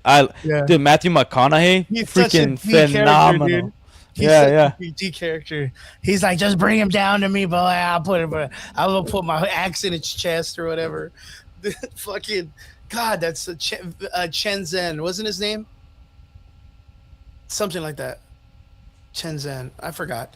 But fuck, dude, Matthew McConaughey. So Kyle says, what are your thoughts on Homelander and Vought? Like, should they have the V1 capability to be immortal? It doesn't deserve it. The last season is messed up and not so serious. I'm telling you, bro, it's because, look, watch. Kyle, I'm going to be 100% honest with you about this. Ever since they deviated from the comic book and they allowed the writers to write this shit, it's been fucking trash ever since. Yep. Season 1 was the only good season. Yep. Like, for them to mess up Noir and not make him the clone and go that route, the only other option you had was to make the son the person that's going to kill Homelander. Yeah, and like the Homelander's like the only likable character at this point in the entire show, which is insane. Yeah, it's weird. I'm not really a big fan of what they're doing with the Gen V story where they're. I didn't even give a damn to see that. I saw the first season. It was okay. It was okay. I like the idea of them having like some expanded universe because in the comic books they do the same, but it's just too raunchy, bro. Like, I didn't even know it was, dude. I didn't even know it was an expanded universe. I just thought it was gonna be like almost their take on like having an X-Mention for the boys universe. It was because that group of kids they have an Xavier, but those kids get molested, they get abused. Like it's the worst idea you could think of for an X-Men thing about a weird dude in a wheelchair owning a bunch of kids that aren't his. That's literally what they run with, and it's so disgusting. I'm sick. Again, we've had this conversation before. The degeneracy, and like I'm sick of taking existing characters and then like breaking them down and like making them part of the real world and how messed up they would be. It's me and Seth really are practically related. I'm in the same boat, bro. Like just to see the Supernatural guys all together, like I'm really excited. But I'd rather watch Supernatural. It's so good, man. Did you ever watch Supernatural? Dude, yeah. Oh man, it was so good. I hated it after. Not hated it. I hated the story overall after what's that one demon dude they killed? Crowley. Yeah, Crowley. Like, yeah, I think the story just plummeted. Yeah, that's about the Leviathan time and stuff. I wasn't a big fan of the Leviathan. I was like a decent fan of the Leviathan stuff, but then it was just like, oh, they don't really know what to do with these characters no more, and like they just kill off the way they killed off Dean. Yeah, I like the Kane story. It was insane. I think the Kane story was really fucking cool. Yeah, the Kane story was cool. The Kane knife was fucking awesome looking. Yeah. Oh yeah. The bone knife it looks so good. That's the whole concept. It looks psychotic, dude. And the way that they did the story of like the dude God or whatever, I forgot his fucking name. The writer. Just for Amityville, we were jumping from The Boys to Supernatural, because the same guy who wrote and directed Supernatural is also The Boys. So like just let you know. I liked the season where they gave God like it ended up being that writer guy that everybody kind of knew it was. I remember everybody was so hyped about that, and then you gave him like a sister, and I thought the sister was a cool idea too. Because it reminded me of the Zombies Black Ops story where you had Monty and the Shadow Man, where there was like this one entity that had two, and so it was the brother and the sister that were the God entity. Yeah. I kind of dug it. I like the whole like just creativity that they took the origin of like the Bible and kind of ran it in a different way. I dug it. I thought it was cool. Yeah, like kind of mythology almost. I enjoy it to an extent. Like actually I did a live stream. I talked about Invincible, where I'm sick of people using like words that we understand that are evil, like demon, Satan, and playing it as like, no, that's just our names, but yes, we're like good people, good entities. It's like, then don't use the name demon and don't design them like a demon if you're going to call them a demon, because the only reason to use that word is our association with what that means. So like, are you talking about the way the character character designs were in the show?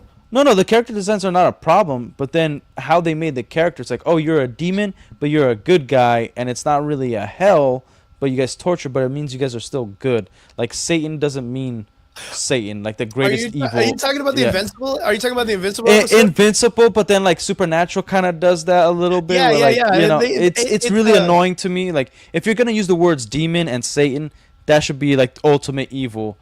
But in your universe. It's interesting for them to kind of like give us a new perspective on that concept, right? It's not going to change it, and nobody. I don't think so. I don't think it's that interesting. I just think it's lazy.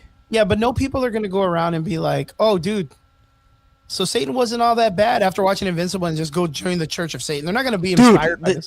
But I'm just saying, like, in its own universe, like, why are we using these names when the audience clearly understand that even if you don't believe in this stuff, this means the greatest evil ever? Because those are the mythos of our world. Those are the ones that we relate to the most when it comes to the mythos, right? Like the Greek mythology. It's kind of like in a God of War, right? The video game. I guarantee there's people probably in our comment section that are like, yo, I can't wait for Kratos to jump into the Bible and start beating the shit out of everybody. Like, dude, it's not going to do that. You know what I mean? It doesn't have that much steak and potatoes and violence in the Bible. You know, you look at Greek mythology, it's all based on wars. You look at the Viking thing, Nordic stuff is all built on wars and heroes it's the comic books of old. The Bible isn't like that. So like, for you to be able to take something that's written that people believe in and kind of turn it a little bit, kind of adds to the same way we do conspiracy theories. There's a conspiracy that people believe that the devil, when he was turning to the snake and gave Eve the apple, he was doing them a justice because the God character was a controller and they needed freedom and knowledge to be free, which is something that they needed to give us freedom or whatever. I totally understand when you got that. All right. That's fine. But then you claim that the afterlife is like this. Yeah. Then that's where it's a problem, where it's like angels and demons, but there's like this level. It's fine if you have another level that's like, we are considered demons, we're considered angels, but we're not the angels of afterlife, after death. This is what happens. Bro, the death scene in Supernatural is fucking G, dude. Yeah. When they introduced the devil guy, remember in that one scene when he's like walking all slow-mo and shit? Yeah. Oh my! There's a lot of cool things about it, dude. So good, dude. That is such a great scene. I have that song. It's called "Oh Death." Like I have that song on my playlist. Yeah. It's so good. Straight. I didn't know you were into Supernatural. And fucking people in the comments section are rad too, bro. I love Supernatural. I didn't even watch the ending, dude, because I was like, I didn't want it to end. Like I didn't want the show to end. So I just never saw the ending. Just a quick question for Amityville, just because he's going off a little bit. Let me ask you this. You saying God killed more people in the Bible than the devil? In the Bible, sure, maybe. But the devil killed more people throughout history than God did. So, do you think that's true or not? Yeah, but that's getting into like philosophical shit, man. That's not like... No, just like... just to like get people thinking of like what's considered the devil, because the devil hides, right? And that's actually really good storytelling when you come to comics, where it's like when you are acting in evil's name, is it just you or is it two of you? The concept of all of that, it's hard to decipher when you allow God or Satan to be the person that establishes a situation or a cause and effect factor, right? So the way I talk to people is I say, look, watch, I go to Walmart, right? I'm about to pay. I reach into my pocket and I grab my money and I pull my hand out and I give the person my money, but I drop $20 on the ground and I leave. The person after me then finds the $20 and they say, oh man, God blessed me with $20. And I get to the car and I lose $20 and I'm like, man, the devil's really testing me today. Like he punished me today. Right. Or I say, I guess God's teaching me a lesson for not paying attention. Then who was it? Yeah. Well, no, but that's a matter of perspective. That's different. It's like, okay, technically, can my hand just be sweaty and I pull the $20 out with the back of my hand and it just happened? So not 100%. All the time. So like the concept of like, let's say Am-I Vile says in the Bible, because it's written that most wars were caused because God intervened during the Old Testament. He's saying that a lot of the acts in war were caused because God told people, go to war in my name. And then you're saying, well, the devil killed everybody else because, that's what the devil does or whatever. And he's micromanaging for God. But, like, you can't really, like, tell what if it's just human beings just killing each other, man. Well, that's why it's important to actually study it instead of just read it. So, like, the Bible, like, when it indicates, like, what's the number one way to go to hell? It's to deny God, right? Yeah. To not accept, in the New Testament, Jesus Christ as your Lord and Savior. Well, what does that actually mean? It doesn't actually mean it means that you have to actually know him, and then pretty much he's in front of you, and then you deny him, right? You're blessed by God. I'm and then yeah, and then when you actually start seeing like what is the light of Christ, what is the Holy Spirit, what do all these things connect to, and then when is it your thoughts versus when is the devil's thoughts? That's why it's like, don't ponder on certain things because it will happen. Like you sin in your mind before you actually commit the sin, therefore you've already committed the sin. It doesn't mean like you thought it once, you thought about like doing something to a hot chick, oh, you've already like betrayed the law of chastity, sex before marriage and all that stuff. Like no, physically you haven't. But if you keep thinking about it, you eventually will get desensitized and you'll eventually do something along those lines. And so when is it that Satan is tempting you and when is it that he's not? When is it that like your personality has intervened or Satan has allowed a temptation? Because that's why I like in the shows of like Supernatural, Satan's like, hey, I didn't force anybody to do anything. This actually happened in the Wonder Woman movie too, where he's like, I don't force anybody to do anything. I simply give the opportunity and it's up to them to make the choice. You know, that's an interesting thing to think of because it's not just about like we all have our tendencies and habits, but then there are entities that come and either push us to a side, but then it's up to our character to do something. And then every bad guy in the universe has always considered himself a good guy. Like that's like Genghis Khan doing what he did. He's still very well much almost worshipped in Mongolia, but he changed the carbon footprint of this world. He literally changed the carbon footprint, and he raped and killed everywhere. Yeah, that's what those like the cultures of most of those people back and then like you have like Caesar and Rome and Augustus and like Napoleon. Well, who were they really listening to? Because that's the thing. Like it's like in the Bible it says like God cleansed this because of this reason. Cool. But we don't have the Bible of what that Satan wrote, and even if we did, it'd be full of lies. So therefore, like, is he never to blame? Like, are you just always going to blame God for every good and bad thing? Or are you going to be like, there's parts where it's you, but where God intervened, maybe he allowed you to have a healthy body to work so you could have that $20. And maybe, depending on what you were doing, why is your hands sweaty? Like, it's not just a one singular scene of what's what's happening it's at the time. effect. Yeah, it's not only but it's like multiple things that you're doing. So, like I think not that Amityville's like trying to like get all philosophical, but I think when you ask like that question or you make a statement like God killed more people than Satan, it's like, well, perspective. Not only perspective, but like when is evil actually held accountable? You know, because a lot of like I served a service mission for my church for 2 years, right? And I did other things outside of that. And a lot of people, every time they saw hardship in the world, they always blame like, why would God allow this? It's like we have, and like it always went to the conversation of free agency, how people can choose to do good and bad things, even downright evil things, and it's up to them. And unfortunately, there's evil in people.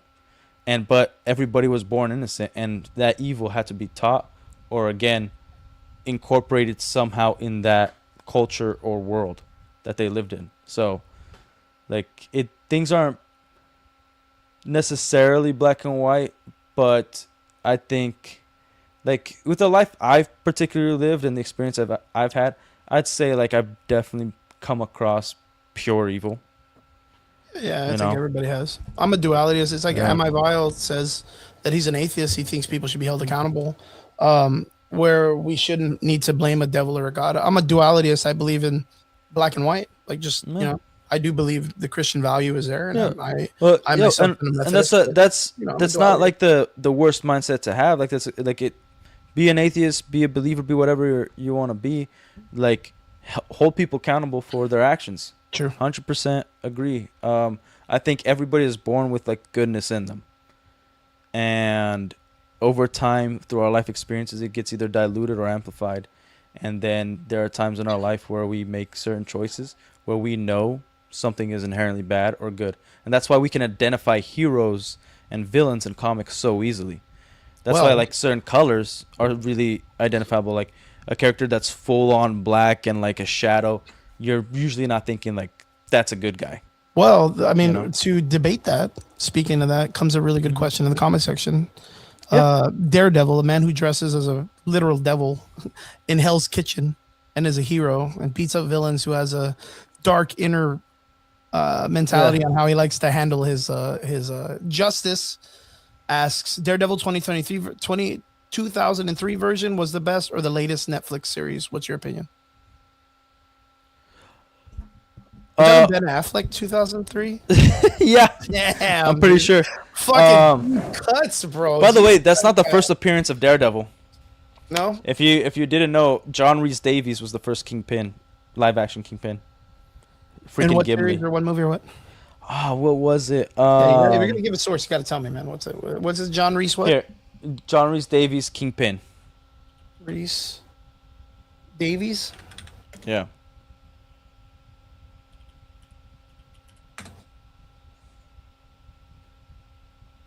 Okay, what was he a Kingpin in? That's weird. The Hulk TV show? Yeah. Oh, yeah. Fuck yeah.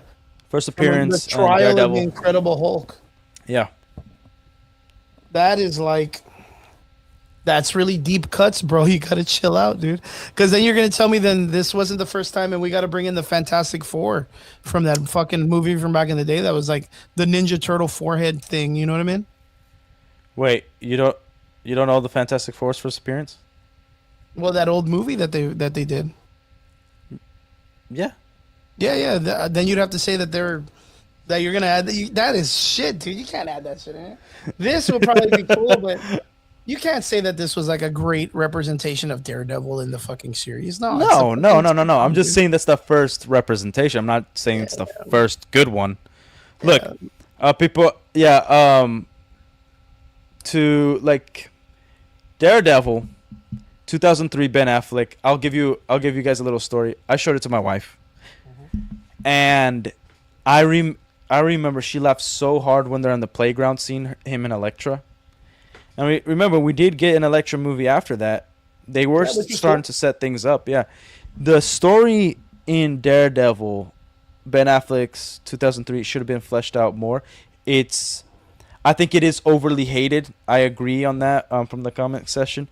But I just don't think it's as good as people who defend it make it out to be. It's not a good movie. Ben Affleck Daredevil, right? Yeah. Okay. There's a lot of things I like about it though. I even like the Kingpin in that movie. Michael Clark Duncan. Yeah. The Daredevil in the series, the Netflix series, the first 3 seasons, freaking phenomenal. Like especially season 1 and 2, freaking solid. Love it, but the new Daredevil sucks. Like especially season 2, he's a side character in his own damn show. Like it is atrocious. It's terrible, man. And but the suit is great. The black suit, it has the double D. It looks phenomenal. It's just a really crappy show. They've destroyed it completely. They're doing the whole girl boss thing. They're doing the MCU all over again. It's it's disheartening. And I think I gave the first season a little bit too much leeway because it's also crap. Bullseye has some really good scenes, but then again, you're kind of sick of him because they're not really doing anything with him. He's just doing and the same also thing he where doesn't have. He has a really people. garbage suit. Yeah, he has a really garbage suit. Just give him you got a guy walking around dressed as a devil with horns. Why the freak can you not give Bullseye his freaking outfit from the comics? I really liked the Elektra film, like the villains that they used, like the way that they kind of. Oh yeah. I thought they did very good with it, and I kind of feel like I enjoyed it because Jennifer Garner actually this is back when actresses and actors, and especially super difficult for actresses to do, get extremely fit. Like Jennifer Garner, Jessica Biel in Blade 3, which she didn't even have that many scenes. They got freaking ripped, man, and they looked good. They looked attractive, very feminine, and they did their job.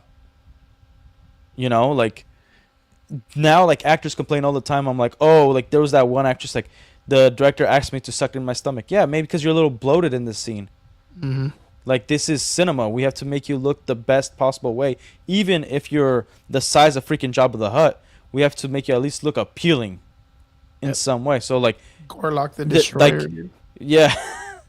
You have to look good even if you are an ugly person on screen. True. You know what I mean? Yeah, Robert Pattinson didn't work out for Batman. That's why that Batman sucks, and he sucks. Robert Pattinson could have maybe been a decent Robin, not Batman. Garbage movie. True, that's a good mindset. Best intro for Batman, garbage movie. Kyle also says, who else watched the Silver Surfer for the second the second Fantastic Four movie? That was good. That was real fucking good. I wouldn't say it was good. I enjoyed the hell out of it. That was a fucking good movie. To this day, yeah, I was telling people it was. I mean, fucking God bless his heart. It was a travesty for Marvel not to consider to bring back the Doctor Doom from that film as the Doom. Oh yeah, dude! He Still the best suit. Fucking awesome Doom for the new movies, dude. Yeah. The only problem was he didn't have magic. No, but he passed away. No, I know he did pass away. He passed away. But it would have been so good for him to come back as the Doom. He did such a fantastic job. Did somebody say Clooney was the best Batman? Yes, Seth, dude. That's how I know you're as old as us, because you remember that shit. People would have at least said Val Kilmer above Clooney, dude. I still think Val Kilmer did an amazing job as Batman. The problem is Val Kilmer didn't have anything to work with. Well, they just didn't write anything for Bruce Wayne, and Batman. Oh yeah, kind of did nothing in that movie. True. Yeah, it was. But I think he portrayed and carried the character better than George Clooney did. I could never stand George Clooney as in the Batman outfit. I could understand him being Bruce Wayne because he plays the playboy. Well, here's a big problem. Kind of Batman should be the easier part to play, and the main thing is that they're too scared to give him the white eyes because there's so much acting that goes on with the eyes. Yep. And we just judging from Black Panther, dude, it's about the tone of voice. One movie that you can always reference, it's a comic book movie, when actors are and even freaking fans are if you can't see their face, you can't really tell emotion. Watch V for Vendetta. That's a phenomenal film. Well, you don't even have to go that far. Same thing with Deadpool. Like Ryan Reynolds No, is an no, amazing but, actor. As but that's Deadpool. comedy. Like that's one thing. Comedy's a lot easier to I just agree. hear and enjoy. But like you could tell off a mask that's smiling when the character is crying, when he's upset, when he's happy. What he like, watch that. Some of the best acting you'll see, and you never see the character's face ever, not even once. Phenomenal. Yeah. By the way, Robert Pattinson was not the best detective. He was a really crappy detective. Remember when he freaking Wait, who said he was the best detective? Did someone put that? Seth. No way. Seth said Clooney, Clooney best Bruce, Bale but- best Batman, But Robert Pattinson's best detective. Batman didn't solve anything. Alfred did. And then the Yeah, Penguin. and then when Alfred was in question, he didn't do any detective work. He's just like, "F you, you lied to me," and then everything was fed to him by Riddler. It wasn't even like he barely did any detective work. It just looked like detective work. Well, even for any of us, we're not detectives, but if someone was to give you a picture and said, "Hey, someone took a picture of these people at a nightclub from an elevated position," you're going to be like, "Yo, where'd they take this position from?" And then you would have found the Riddler's apartment. Yeah. Like that would have been the first thing you did. You would have found the Or how about him freaking knocking on the front door of a club filled with goons that he knows are there that are willing to kill him at any given notice, and you just knock on the door And he just instead knocks on of the front sneak door. in. I don't know, like freaking Batman. It's a big balls move, bro. Yeah. And by the way, Vince, Ben Affleck, Batman though. Ben Affleck, I would say probably the best Bruce Wayne. Best look. Like I don't think best Bruce Wayne. I think Christian Bale, best Bruce Christian Wayne. Bale did a solid job. Yeah. His Ben Affleck, as much as I don't like the suit, the ears and the cowl, it is the most comic accurate suit. Obviously, I don't like the Dark Knight runs. I hate that. The Christian Nolan, Christopher Nolan runs. No, the Dark Knight, like the comic. Oh, okay. Yeah, that Frank Miller comic book series. Yeah. I think they're a nice one-off. No story should be adapted to those things. I think it's cool. I wasn't a big fan of like them bringing in the girl Robin character that kind of just pretty didn't crap. do anything. I do like seeing an older Bruce Wayne struggling, trying to maintain, feeling his age. You know, kind of like setting it up to be like, hey, well, this is gonna be my last run or whatever. Like I'm gonna do one last hoorah. I don't, because I don't want to see my heroes like fail at the end. Like I love Batman Beyond, but it's like, oh, the real Batman failed. But that's what makes heroes legends. Gotham sucks. Yeah. But, Well, but no, it I would doesn't. say that's about getting them like to die off, right? Like for them to pass, like those are the only ways I see in comic book story writing that you can pass the cowl or pass the torch. That's the thing. I am a firm believer that nothing should be a mantle. Okay. Everybody, like, you could, like, for instance, Dick Grayson is one of the first comic book characters that's inspired, instead of becoming Batman, to make his own character, Nightwing. Yeah, right? but there is legacy characters when they do have sidekicks that want to portray that and know that the image is bigger, right? No, So- and I get the concept. They did that in the Christopher Nolan films. They do that in comics quite a bit. But then again, like for instance, one of the big problems is also the lore building of the universe, and like what kind of person the character is. Like one thing the Batman Beyond show did really bad was the Lazarus Pit, when Ra's al Ghul, or Ra's, I hate it when they call him Ra's, Ra's al Ghul took over Talia's body. And then they're using the Lazarus Pit to make Bruce back to his prime Batman years, like 25, 30. And he's like, no, this is fake. And he gets pissed. I'm like, no, the real Bruce Wayne Batman, he would rejuvenate himself so that he can fight crime and save his city. Like, if it was still hurting, he would do everything he can to save it. That's also why, like, I've always been thought, like, yeah, I think Bruce Wayne would probably take performance enhancing drugs to combat 100%. the Yeah, crazy 100%. people that are in there. So But that's why like they it made him wouldn't like be back to an Lazarus old guy, saying that like he wouldn't take the Lazarus Pit. No, he would take it. He would go all the way. I don't think he would do the Lazarus Pit because he knows the consequence of using the Lazarus No, Pit. but as he was doing it, because remember in the Batman Beyond, they fine tuned the Lazarus Pit. They took away the insane element, and the whole thing was for Ra's al Ghul to obtain Bruce Wayne's body because he already obtained his daughter's body. So they were able to through scientists take away the insanity aspect that Ra's al Ghul was going over, and also making it eternal. So like it always worked the same every time, because one of the complaints that Ra's al Ghul had was like every time he'd have to be in there longer, and it would have lasting side effects, and he'd age quicker. But then they fine-tuned it. So the reason that he was doing it is because they fine-tuned it. So I think he would have completed it made sense for him to start doing it in that episode, but then it didn't make sense for him to stop doing it because he said this feels fake. I'm like, dude, you probably took steroids. Like, what are you talking about? The idea of all these people it's weird because I'm kind of like, I've always been on like the fence, or like on the edge of the blade, I guess you could say, when it comes to the idea of being able to pass a mantle, right? The problem with it is a lot of comic books don't get it correct.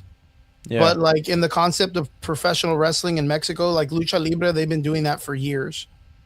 When it comes to the passing of the lucha personas, like you look at the Diablos, the Blue Devil, you look at any of the Mexican wrestlers from back in the day, Tiger Mask, you look at any of them, and a lot of them are able to pass it to the legacy students, or the families, or the son or the daughter. Yeah, and they're able to carry on the concept. I think it's really cool.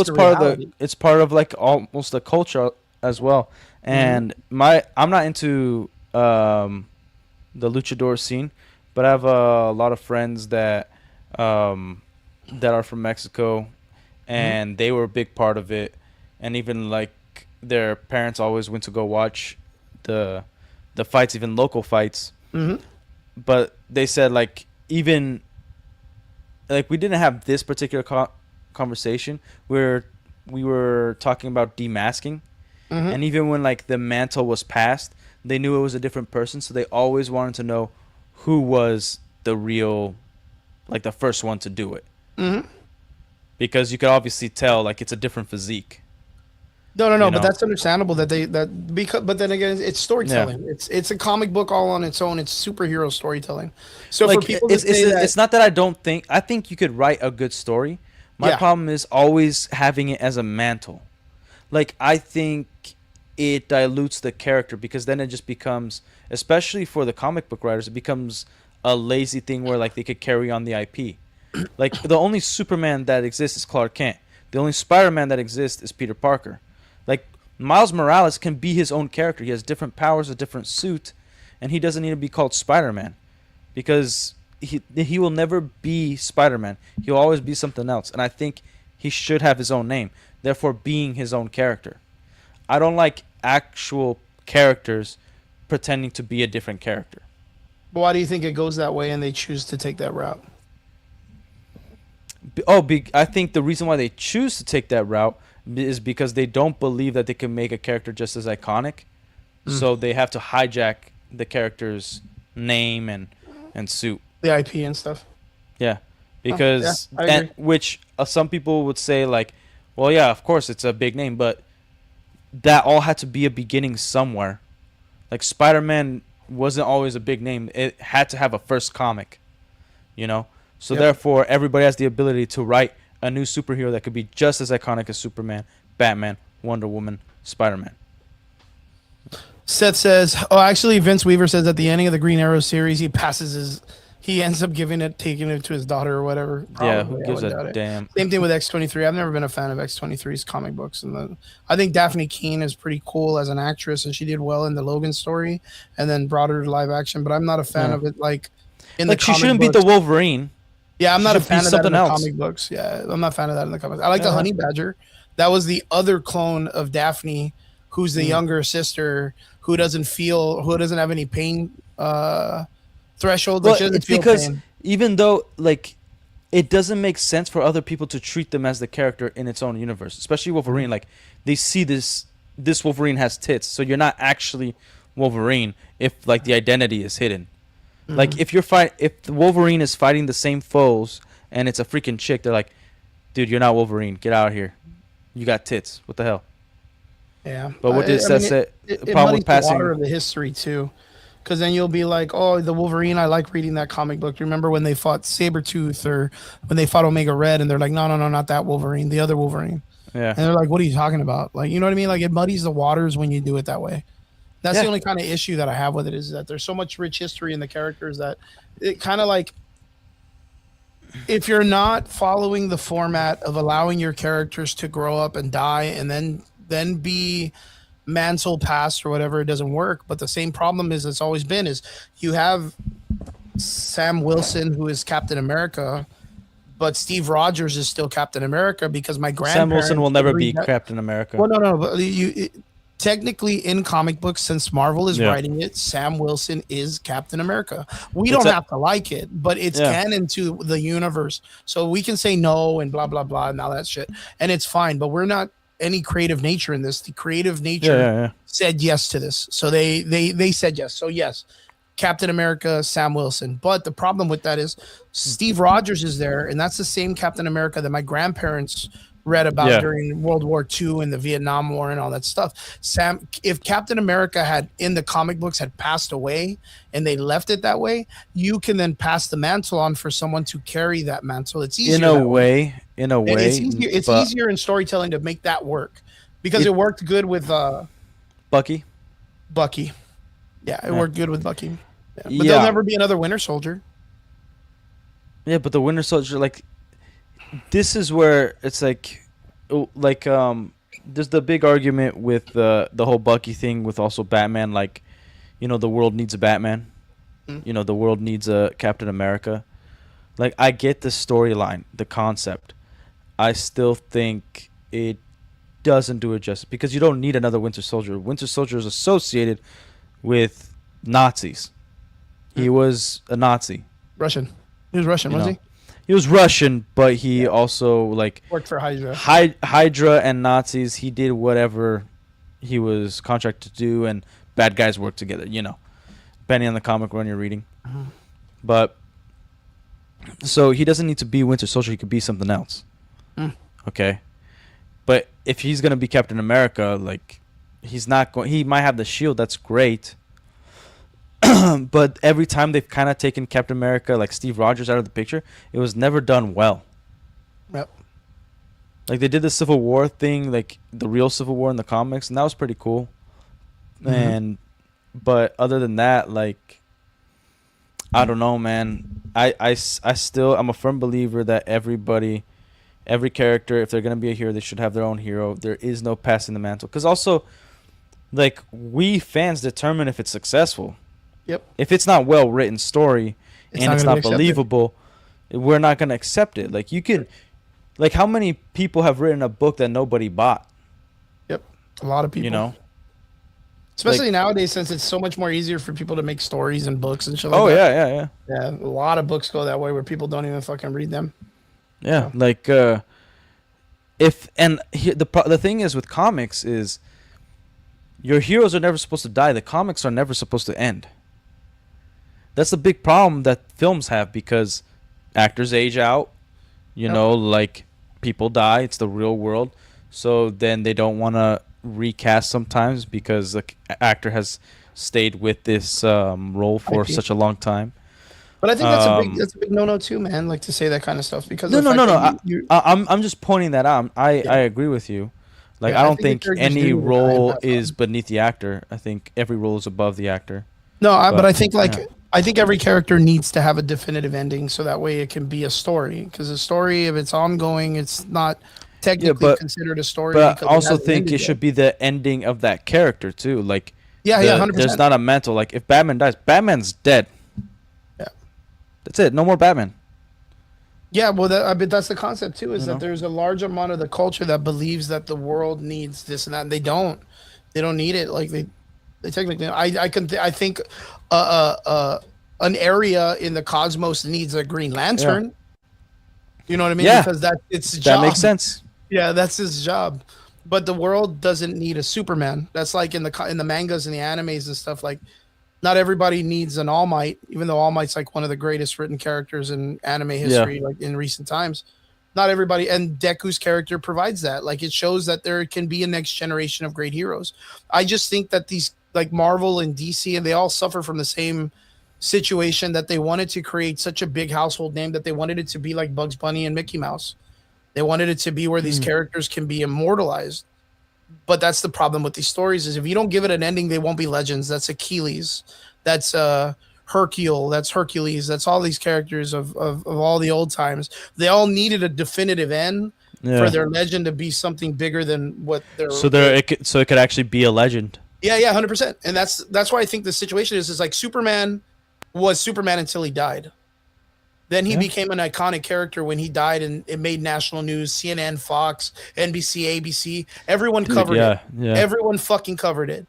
And nobody believed it. You showed up Wednesday morning at the comic shop, and then people are like, "Dude, they killed him," and you're like, "They killed him." And that was the last thing in comic book history that happened the same way was Captain America saying "Hail Hydra."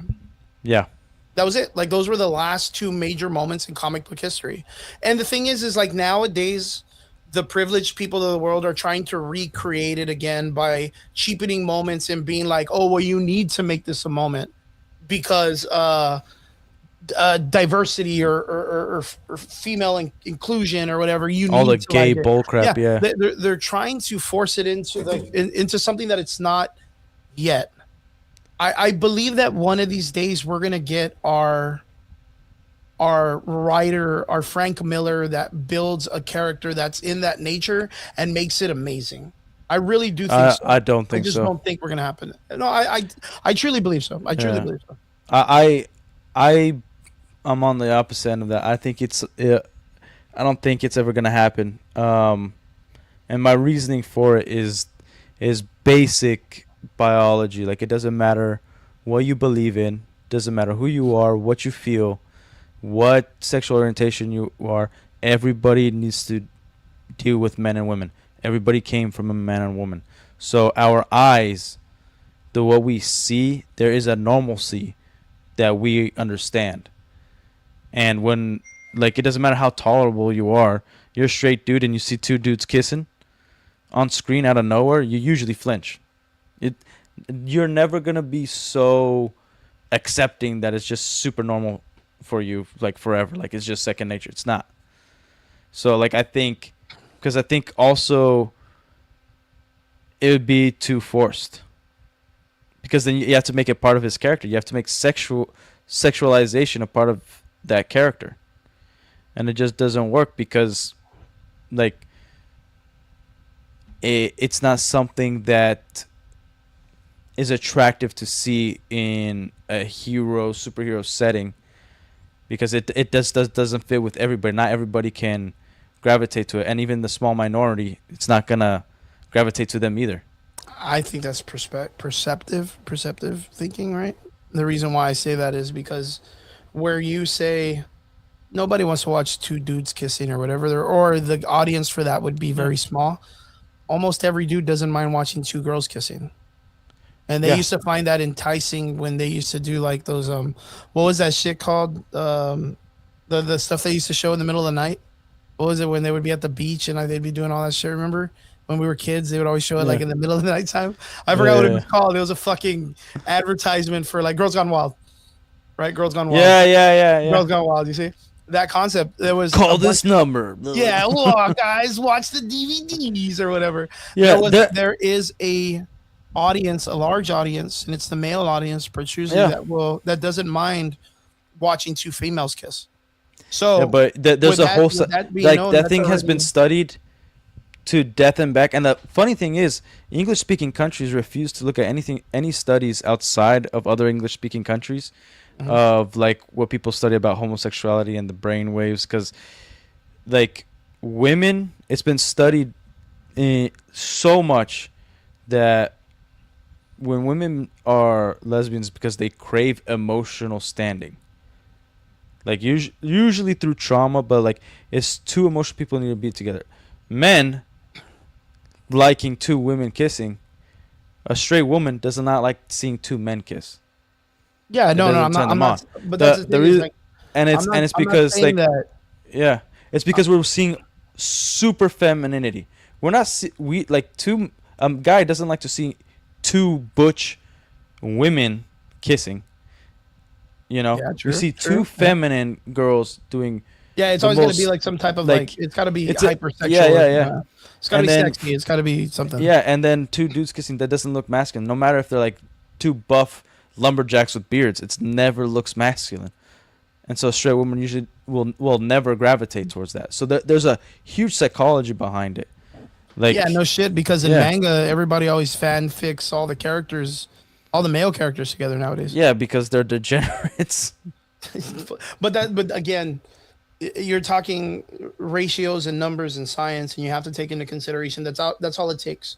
Is it takes a minimal amount of a gateway for us to get in there and make it work. Right now is the beginning of this, and I keep what is it? Amityville? I keep getting deleted. Amityville, by the way, on Kick, certain words they block out. It's not even by the moderator. It's actually Kick's AI. Okay, well, just to certain phrases together. I'm just letting you know, like they have a huge AI problem on Kick. So because it happened when I stream games on Kick, people always say like their messages getting deleted. So in manga and all that stuff, and the degeneracy is real, but the concept is like you do have a large audience that's been going on since we were kids of the two females. So right now you'll have a lot of more acceptance for the two but females. Again, it's to a sexual point. It's never to like it's never to like a story point where like I'm going to gravitate to this story forever. It's gonna be in my mind forever because it's the best story I've ever seen, or it's something that I really like. It's like I want to see two chicks kiss because I'm horny right now. It isn't like, oh, this is romantic, oh, this is beautiful, or it hasn't been written that way yet. No, dude, like it just isn't. It just doesn't compute in the mind of like what is something that's like a kiss that's from innocence and a kiss that's sensual.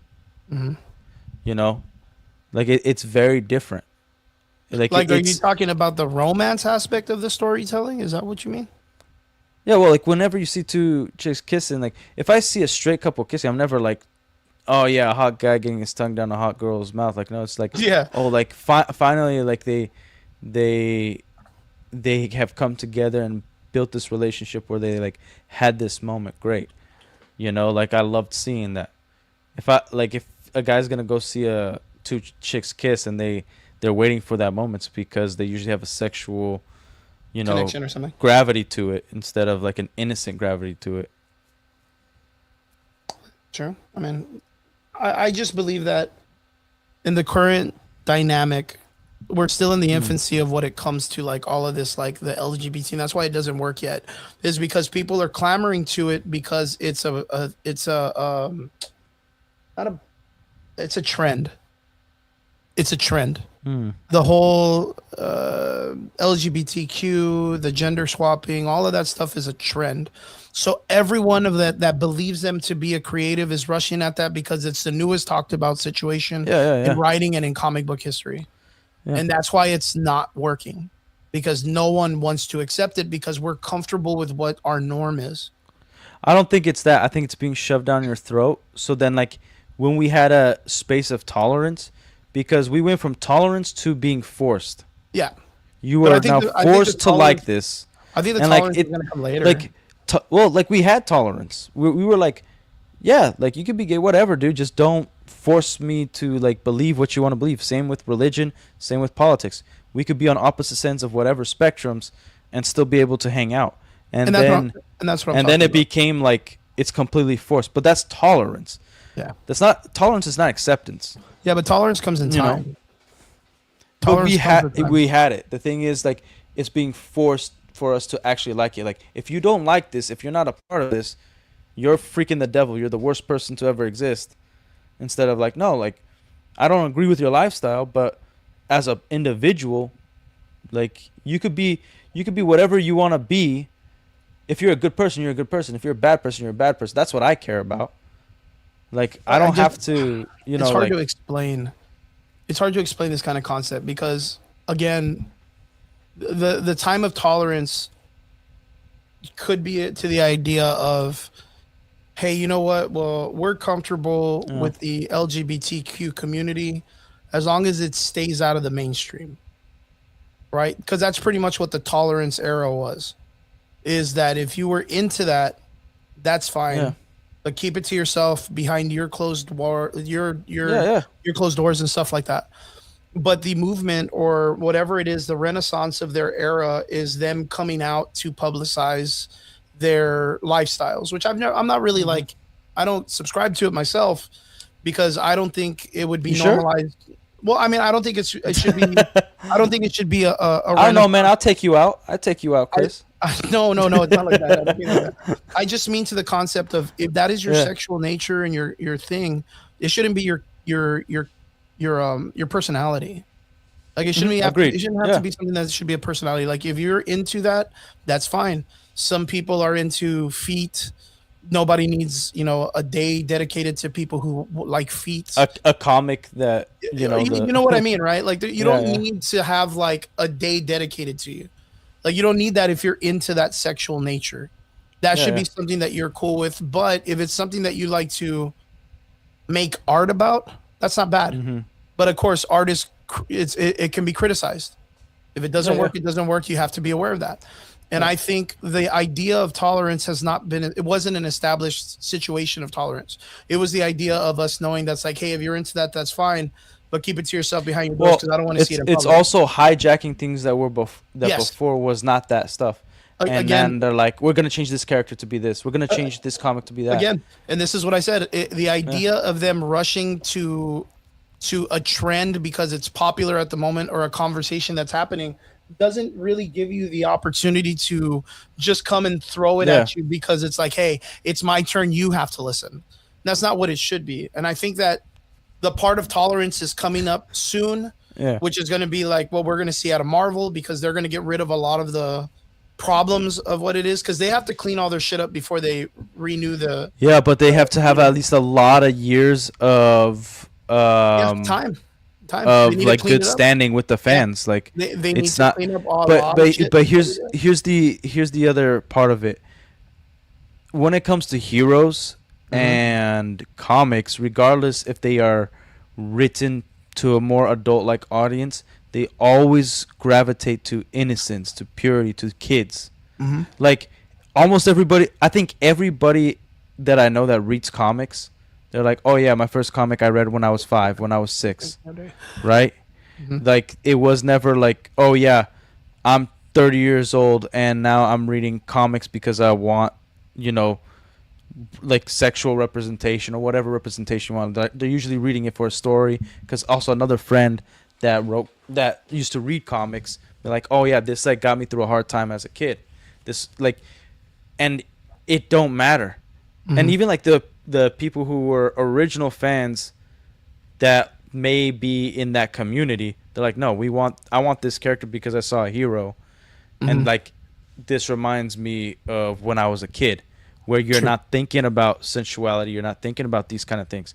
That's why adult movies, not adult films, adult movies like rated R films, that's the audience. Like if you want LGBTQ representation, it has to be rated R. It has to be not made for children. And when you're writing a comic book, superheroes, it doesn't work because it doesn't matter how adult you make it. A kid sees like, dude, I wanted a Hitman comic. The first comic I ever really wanted when I walked into a comic book store was a Hitman comic. Those are not made for kids. The game? No, Hitman. Or just an assassin movie. Yeah, Agent 42 Hitman comic. Yeah, Bond, James Bond. And my dad had the foresight to be like, these like, this is like a really dark, visual, and he has these 2 guns. Then he has the comic book shop guy like, hey, is this appropriate for kids? And then he looked at me and looked at my dad. He's like, no, this is not appropriate for kids. And I'm like, yeah, but that's also, I'm gonna casually push against that because I was a kid once too, and I don't have I have the mental fortitude to know what's fake from reality, and I'm not gonna let a comic book or a film or a game or a movie or anything change the mentality of my mind to tell me, hey, you could get away with this because the story you think so, but like when you read up history and I read up and like when I think back of every time like either I lost my cool or I was going through a hard time and the things that inspired me, like those altered certain ways that I thought. And people like, why do you think like people followed these tyrants throughout history. It wasn't because like they spoke a bunch of crazy stuff and then they started changing their minds and tolerating. Like, why do you think people leave religions and switch beliefs and become whatever it is they become? It's because you can be manipulated, or you can watch something that changes you. Like you might be stronger than other kids. Like, that's great. Yeah, your parents, your parents gave you that foundation. That's awesome. Yeah. But parents usually who are taking care of their children really care about their children. Like, they see like, hey, what is my kid watching? Like, for instance, like, I'm never gonna show my kids the James Gunn Superman because that's not a hero. I don't want them to see Green Lantern, Guy Gardner flipping off tanks and like them cussing, and that's what a hero does. Like, I want to show them the animated series. I want to show them Christopher Reeve, and I wouldn't even show like the Donner cut Christopher Reeve to my kids just because of the implied sexual scene that they have in the Fortress of Solitude. But yeah, like, there's a lot of things that I know, like, when I saw something as a kid really affected me. Mm-hmm. And there's a lot of things that I saw in real life that didn't affect me at all, that are usually traumatizing, like moving a dead body. Mm-hmm. Like, didn't affect me at all the first time I had to move a dead body.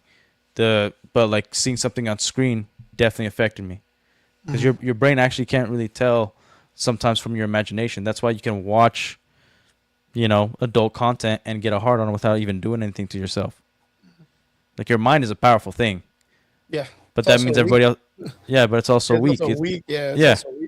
Good hit to the head, something you lose all your memory. Good hit to the head. Yeah. You eat the wrong thing. Your hormones are out of balance. Like, there's a bunch of stuff. Yeah. So like, I never subscribed to the idea of that. Like, everybody is there's only strong and weak people. There's like, no, every strong person has weak times. Every weak person has strong times, and we got to do our best to stay strong at all times. Yeah. But yeah, like, I'm not going to let my kids, be susceptible to, if I know James Gunn is going to write a children's book, I'm probably never going to get them that children's book, Let me ask you a question then. This is just something as a parent in that nature of the, allowing and not allowing to control content. When then do you think it'll be okay? When they experience real life. Like, I don't think it's ever okay to incorporate it yourself. Mm-hmm. Like, the thing with being a parent, the thing you got to navigate is like, how much trust does your kid have to you? Like, one of the big things for me as a kid, my mom was a stay-at-home mom. And even though it wasn't like every day was a crisis, she not only was able to tell when something was wrong with me, I had that like security that whenever I saw something or whenever something happened, I knew she was going to be home and I could ask her anything. Like, the first time I saw porn, it really shocked me. A friend of mine brought one of those Vegas cards because he went to Vegas with his parents that weekend, and then showed me like full-blown hustler chick spreading it. And dude, it shocked me. I was 7 years old. Oh, you were young. I was quiet the rest of the day. I got home. I didn't say anything to my parents, but my mom, like, how's your day at school? I'm like, oh, just good. But she noticed that, like, something was off. And eventually she, little by little, got it out of me and was able to explain it where I felt secure. And I didn't understand what it was yet, but I knew it was bad. And to avoid that stuff. And then it didn't affect me. Mm-hmm. When I saw like two people of the same sex kissing once, I was like, Mom, Dad, like, what's going on? I'm like, hey, people live differently than what is normal, because it's not normal, but it doesn't mean they're bad people. It just means that they chose this particular life that, hopefully doesn't affect you. And then as you get mature and get through puberty, like, you experience certain things, and then you as a parent, you're the one that hopefully you've established a trusting relationship that you can explain to them exactly what's going on with the mental capacity that they currently have. You know, like I'm never like my kids are gonna believe that Santa Claus is real until like they come to either the conclusion themselves or like, all right, he's at that age. But I'm not gonna tell them just because they had 2 Christmases believing that, Mm-hmm. Like they're gonna believe everybody's good in the world, but only trust me and my wife, and don't go alone with adults. But I'm not gonna tell them like these adults are gonna rape you if you go into their car. It's like True. People do bad things. That's what I'm gonna tell you. Yeah. Just to be honest, they're gonna hurt you. Like so, there's like, like there's levels to it, but yeah, it's not even something I worry about either. Like I know they're gonna live life, and especially when they get junior high, like that's when like it's gonna be hard to be a parent. Yeah, of course. So like right now it's like that's when it opens easy. up. Yeah, because it's like and I know it's a long-winded answer, but yeah, like they don't need to be susceptible to that stuff. It's like kids should have a happy life, and that's it. Junior high was the split right there, man. We would always drive to school. My mom would drive me to work, or my dad or to school. My mom or my dad, right? We'd always be listening to like the local radio station. I live in a small town, so it would always be like the New Kids on the Block, or like some mainstream 90s era band kind of stuff, right? And it wasn't until I got into junior high, which was the first time I heard like Korn and Limp Bizkit, and then I found Slipknot like in 8th to 9th grade. And I'm a huge Slipknot fan. Dude, like Slipknot's I know that Slipknot, Slipknot's tight. Every time I put in Limp Bizkit on YouTube, there's always Slipknot.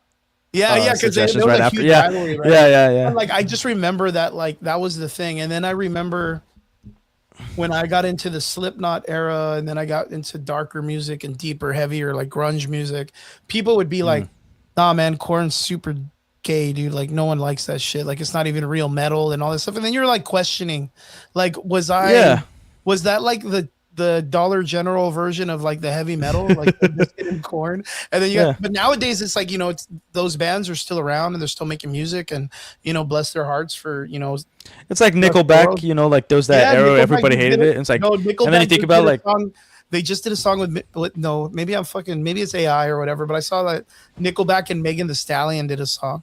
And I was like, get the fuck out of here, bro. That doesn't even make any sense, dude. No, but like the thing is, like I never understood it, because I was always a big fan of Nickelback because of the song Hero.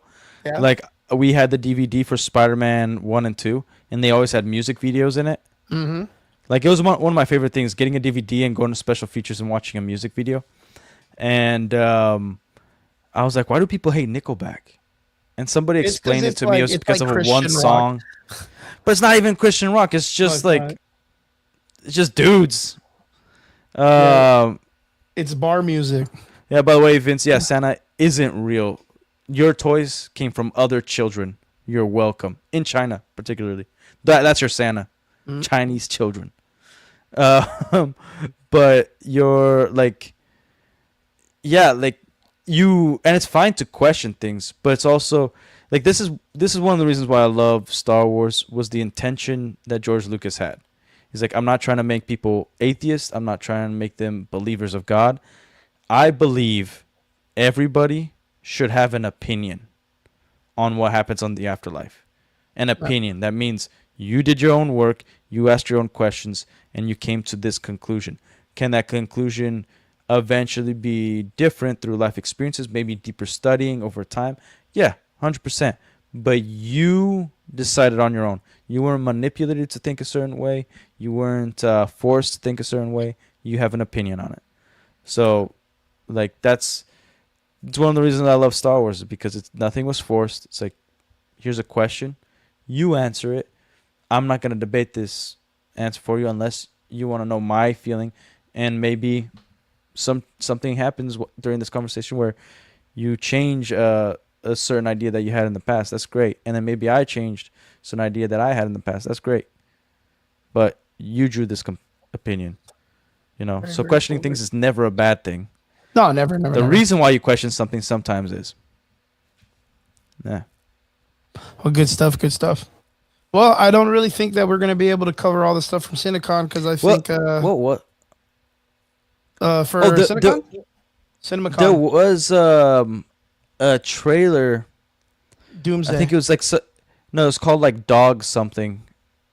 It was like the kind of like an apocalypse. It had Josh Brolin in it. Yeah. That actually, I saw that. Yeah. Yo, you froze. What the freak? In an airplane. Josh Brolin's in it. He has. Yeah, you're freezing up, man. I don't know what's going on. Hello. Hello, you there? All right, now we're back. What the heck just happened? I have no idea, man. I know I'm lagging because I think my battery's low on my laptop.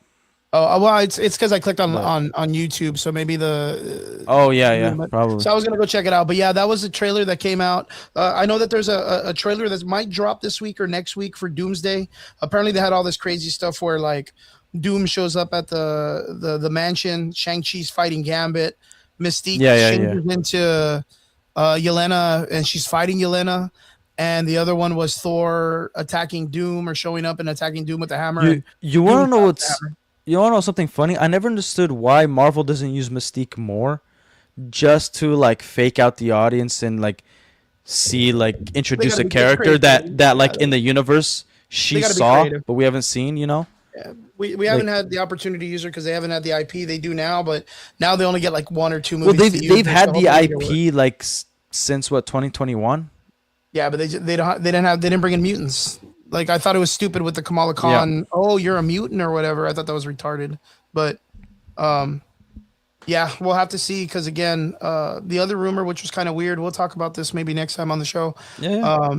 That Kevin Feige is saying that, and it's going to be right after Endgame because they're going to try to replace everything they did with Phase 4 by making it seem like it didn't really happen or whatever. So I don't really know how they're going to pull it off, but yeah. Well, it would be stupid to say it's right after Endgame so that Phase 4 and 5 don't happen, but it's like it did happen. So why don't you just make it after Phase 4 and 5 and then make it all not happen, or at least, and then make it right after Endgame? I don't know. Like it just doesn't make sense. Sure. Stackhouse, what's up, Sean? Thank you for jumping on the show. Nice picture, bro. Is that Superman? Is that old school Superman on your fucking picture? That's dope. Dude, and what up? It says, I hate the trailers nowadays. I saw the He-Man trailer and it's like, okay, I can fill in the blanks. Do I need to see it now? Dude, if you don't want to see it, it's just Thor 1 with Ragnarok graphics. You want to know something funny? So with that Dogs trailer with Josh Brolin and all that apocalypse stuff, first of all, I don't like the main actor. I don't care for him. Okay. But that's how you do a trailer. You got me interested in the character. You got me interested in the story, and you barely gave me anything. Like I have assumptions. I have questions. That's what a trailer should do. Every time after the first He-Man trailer, every time they put out a He-Man trailer, I became less and less interested in the movie. Well, I mean, it's like I said, the movie doesn't even look creative. I know I was talking to a friend of mine, and someone was like, "Oh, I'm super excited," and I'm like, "But it's Thor, the first movie with Ragnarok graphics. His kingdom's attacked. He gets sent to Earth. He's a normal human dude. He needs to find his sword, which is his hammer. He literally has to grab it, and then from that, then gets his lightning powers. Yeah, he has Heimdall's even in the fucking movie. Like the dude that played Heimdall is in the same fucking movie. Dude, look, one bad thing that came out of the He-Man trailer, it wasn't even in the trailer. Hollywood needs to start training their actors to shut the hell up. Get some media training. Actors used to have media training to not alienate, one side or the other. Like one of I think it was the She-Ra actress. She was like, "Oh yeah, this is a fight against the patriarchy or toxic masculinity." And even if it isn't, let's say the movie isn't, you already killed part of your audience that was interested beforehand. Like, wait, what is she talking about? She's saying the movie is about that? Yeah. Like her character, like fights against that stuff, and it's like, what's her character? She-Ra? Yeah. The She-Ra? The love interest of No, that's not She-Ra. That's not Maybelline. Yeah, I could be wrong. Yeah, it's a different character. The reason why it's like that now is because of that fucking cartoon that Kevin Smith fucked up. Or Kevin whatever. Yeah. Yeah, he came out and made it all about female empowerment and made He-Man a bitch and made the females Tila, right? Yeah, Tila. Yeah, you're correct. Yeah. That was the only time that it ever came out that way. Like the comic books, literally He-Man had always just been a hero story where a dude that was super weak and unmasculine gets the power to be a hero and becomes masculine because he's powerful. Yeah. Like and this chick is saying that the movie's against that. That's the whole foundation of the whole He-Man story. Well, that's the thing, like, because I think the first time I saw it where, like, the media pushed that and the movie wasn't about that was actually the newest Fantastic Four film. Even though I don't like it, like, they were like, oh, yeah, it's woman boss and fight the patriarch. And I was like, no, the movie wasn't that. Like, it was a decent enough story, and then they screwed up a lot of that. A lot of, like, good stuff that they were going with. It was a family-based movie. But yeah, like, but it wasn't the stuff that even actors and actresses were saying, like Pedro Pascal. Yeah, the only reason why I could shut up, like, you're killing your own brand. The only reason I could say that it's something like that is because they gave Kirby, the girl, more lead kind of push, like her to be in the front. But in the comic book, she's kind of like that too, where she's always been like the Jessica Alba character in the Fantastic Four movie was the same way. You know, she liked. No, but it made sense because of her personality. She's not a pushover. She's not. Yeah. She's a little bit just tougher, a side right? character. She challenges Reed. She helps Reed. She supports him. It's I wonder different. If they're gonna have that same energy when they show that she hose it up in the comic book. I wonder if they're gonna keep that same energy, bro. Like that's the thing. Doubt that was it. She-Hulk shit. Doubt it. That I was like, you're gonna give me all of this stuff where she's like super girl boss or whatever, but I don't know. Are you gonna hoe it up like she is in the comic book? Because that's what made her popular. Like if you're gonna stick to this shit and you're gonna try to make it all like don't try to front and change the character up that much because no one's gonna like it. No one's gonna like it. So look at what's happened to She-Hulk. They changed her character up, they made her a cunt, they made her an asshole, and now nobody wants to see this bitch in the movies.